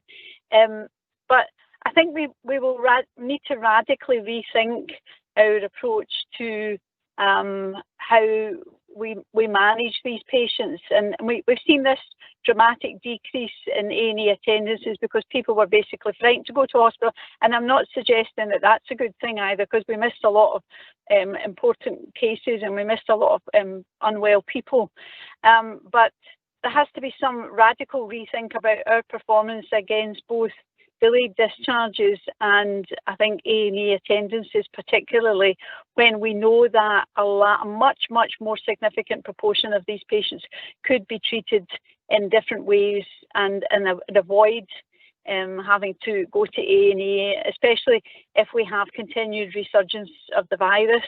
People will, we don't want to encourage people to go to hospital that don't need to be there, but there has to be something a bit more radical in there, I think, and it's not any reflection on this report because it's good, but I think maybe just going forward, how we approach that as an IJB. That's my comment, Chairman. Okay, thank you. Chief Officer, do you want to make any comments on that comment, or? Yeah, so I think these are really valid points. I mean, I think the first thing I would do is highlight the significant improvements in relation to delayed discharge in Perth and Kinross, not just in the period covered by this report and its comparator with the 2 previous years, but for 4 or 5 years now. We've gone from potentially something like 19,000 bed days lost down to the figure that's reported in this report, around about 12,000. Now, that's commendable. That's a consequence of the work that we've done in developing a more robust community infrastructure.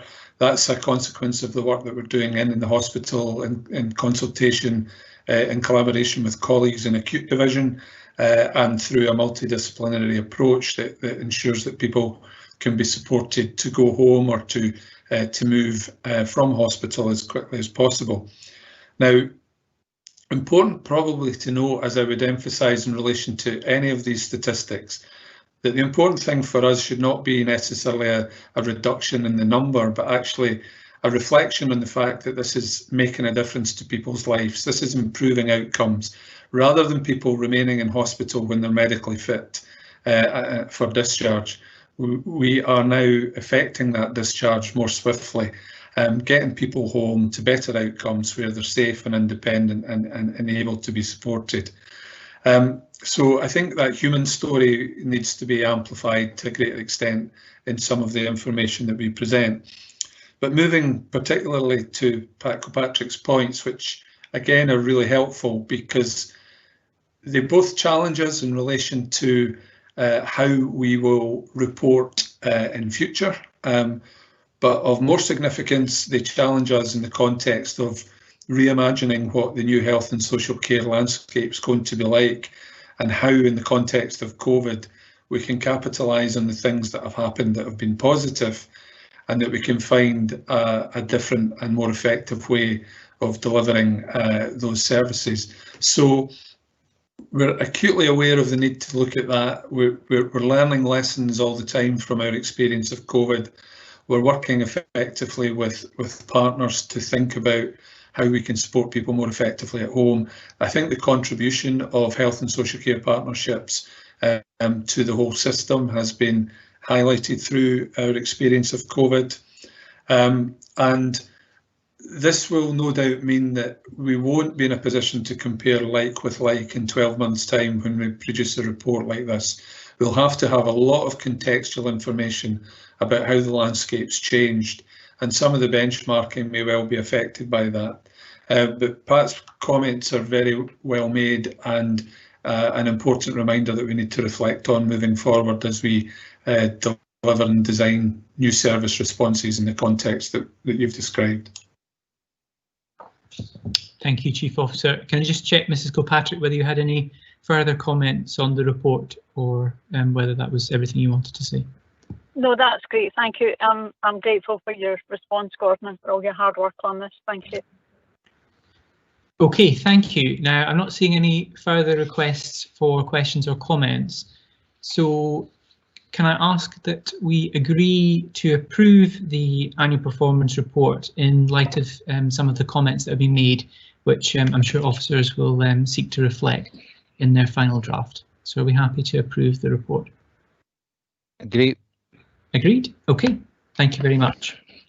We just have two things left on the substantive agenda, which is just for information, which is the work plan for the Audit and Performance Committee for 2020-2021, and also a record of attendance for the Audit and Performance Committee. Can I just check whether anyone has any questions or comments on either of those two documents? Okay, that's fine. And just before we conclude, can I ask whether members of the committee want to have a private discussion with the auditors, either the internal or external auditors, if they have any issues they want to discuss. No issues. Sorry, could I maybe ask if the internal audit would send me an email of when would be a good time for us to have a bit of a chat about the issues that I raised during the meeting? That's all really. I don't have any need to discuss anything with the external audit with Chair. Yes, yes, Chair. I will contact Ms. Kilpatrick. Right, okay, thank you very much everyone. Well, that concludes the meeting of the Audit and Performance Committee today. Thank you very much for your attendance. The next meeting will be on Monday the 30th of November. Okay, thank you very much.